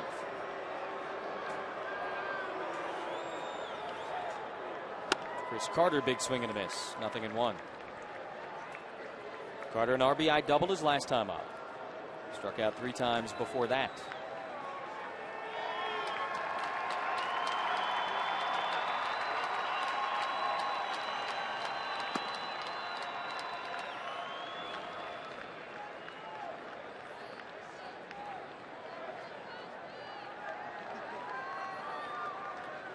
Does it seem like the starters started last week? Seems like a long time ago that James Shields was out there calling the cue, doesn't it? 6 innings for each of the 2 starters. McHugh, 3 runs in 6 innings. Shields, 3 runs, 2 unearned in 6 innings. James Shields really battled. And Colin McHugh, yeah, he was hitting his spots too. Yeah, he did his thing. 1-2 to Carter. And that's hit well to right. Kept going back again on the run. Makes the catch. And the side is retired. So Corey Mazzoni comes on and makes his big league debut. The Astros tack a couple more on.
Tried to make something happen, and they did. Springer's stolen base attempt resulted in that error. He came in to score. Colby Rasmus added to it with an RBI single. Funny slide into home plate for the shortstop Lowry, who would leave the game. And then Chris Carter added to it with an RBI double to bring Rasmus home. And the Astros would go on to score 3 times in the 8th inning. Go up 7-4. They added a couple of more in the top of this inning. And now bottom of the 9th for the Padres. And Will Harris out for the 8th time this year, the former Diamondback. And with the save no longer in order, A.J. Hinch gets an inning of work from Will Harris. Hopefully the Padres can say something about that, get multiple base runners, and get back into that bullpen. Nice splits in these 7 games. And the rally caps are coming out. Hopefully some shillelaghs coming out here in the 9th. Harris with a fastball, curveball, 90-94 on the fastball. 5-run game. Alexi Amarista. Pinch hitter. Looks like it'll be Corey Spangenberg and Will Myers due up. As he fouls that one the other way, 0-1.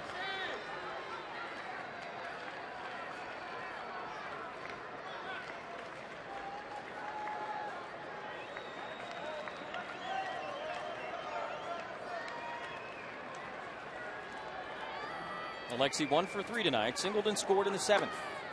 Holds off that one, 1-1.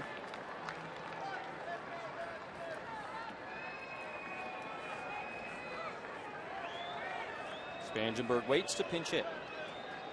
Rally cap waits for a couple runs.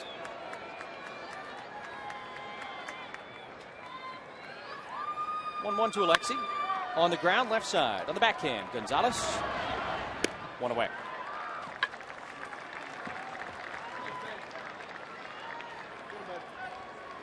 Marwin Gonzalez comes in place of Lowry. A couple of plays over at shortstop. One gone, and Corey Spansberg will pinch hit for Corey Mazzoni. Boy, Marwin Gonzalez over there at shortstop. He can pretty much play everywhere in the infield for A.J. Hinch. Every infield position.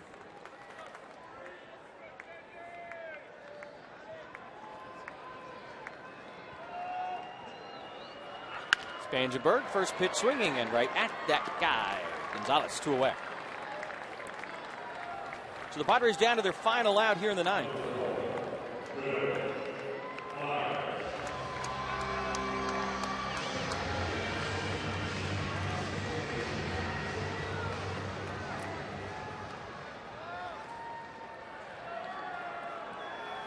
Nice night at the plate for Myers.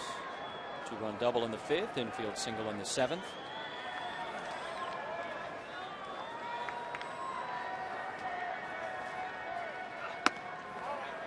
Outside with the fastball.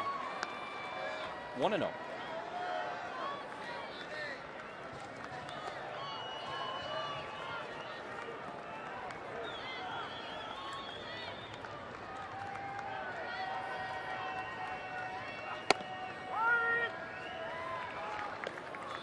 Looks like a little cut fastball right there from Will Harris. Called strike at the knees. 1-1.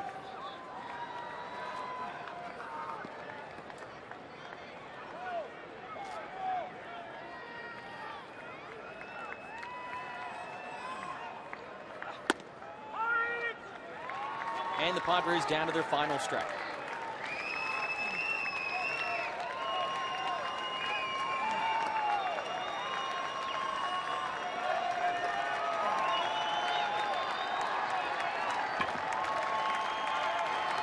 One-two to Myers. Held up. Field to first. No swing.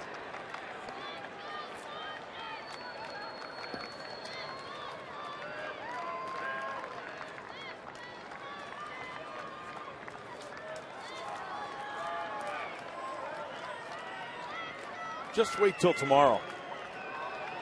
Tyson Ross out on the mound. TV starts at 6:30. 2-2. Fouled away. Myers not going to make it easy on Will Harris here in the 9th.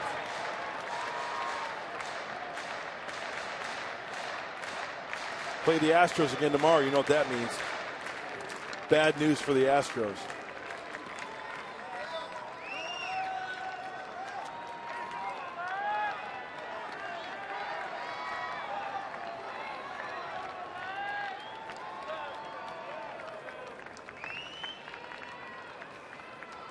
Another 2-2. And another check swing, another appeal to first, and this time they say he went. Will Myers strikes out to end the game as the Astros defeat the Padres here tonight by a score of 9-4. Padres Live is next. Mike Pomerantz, what have you got?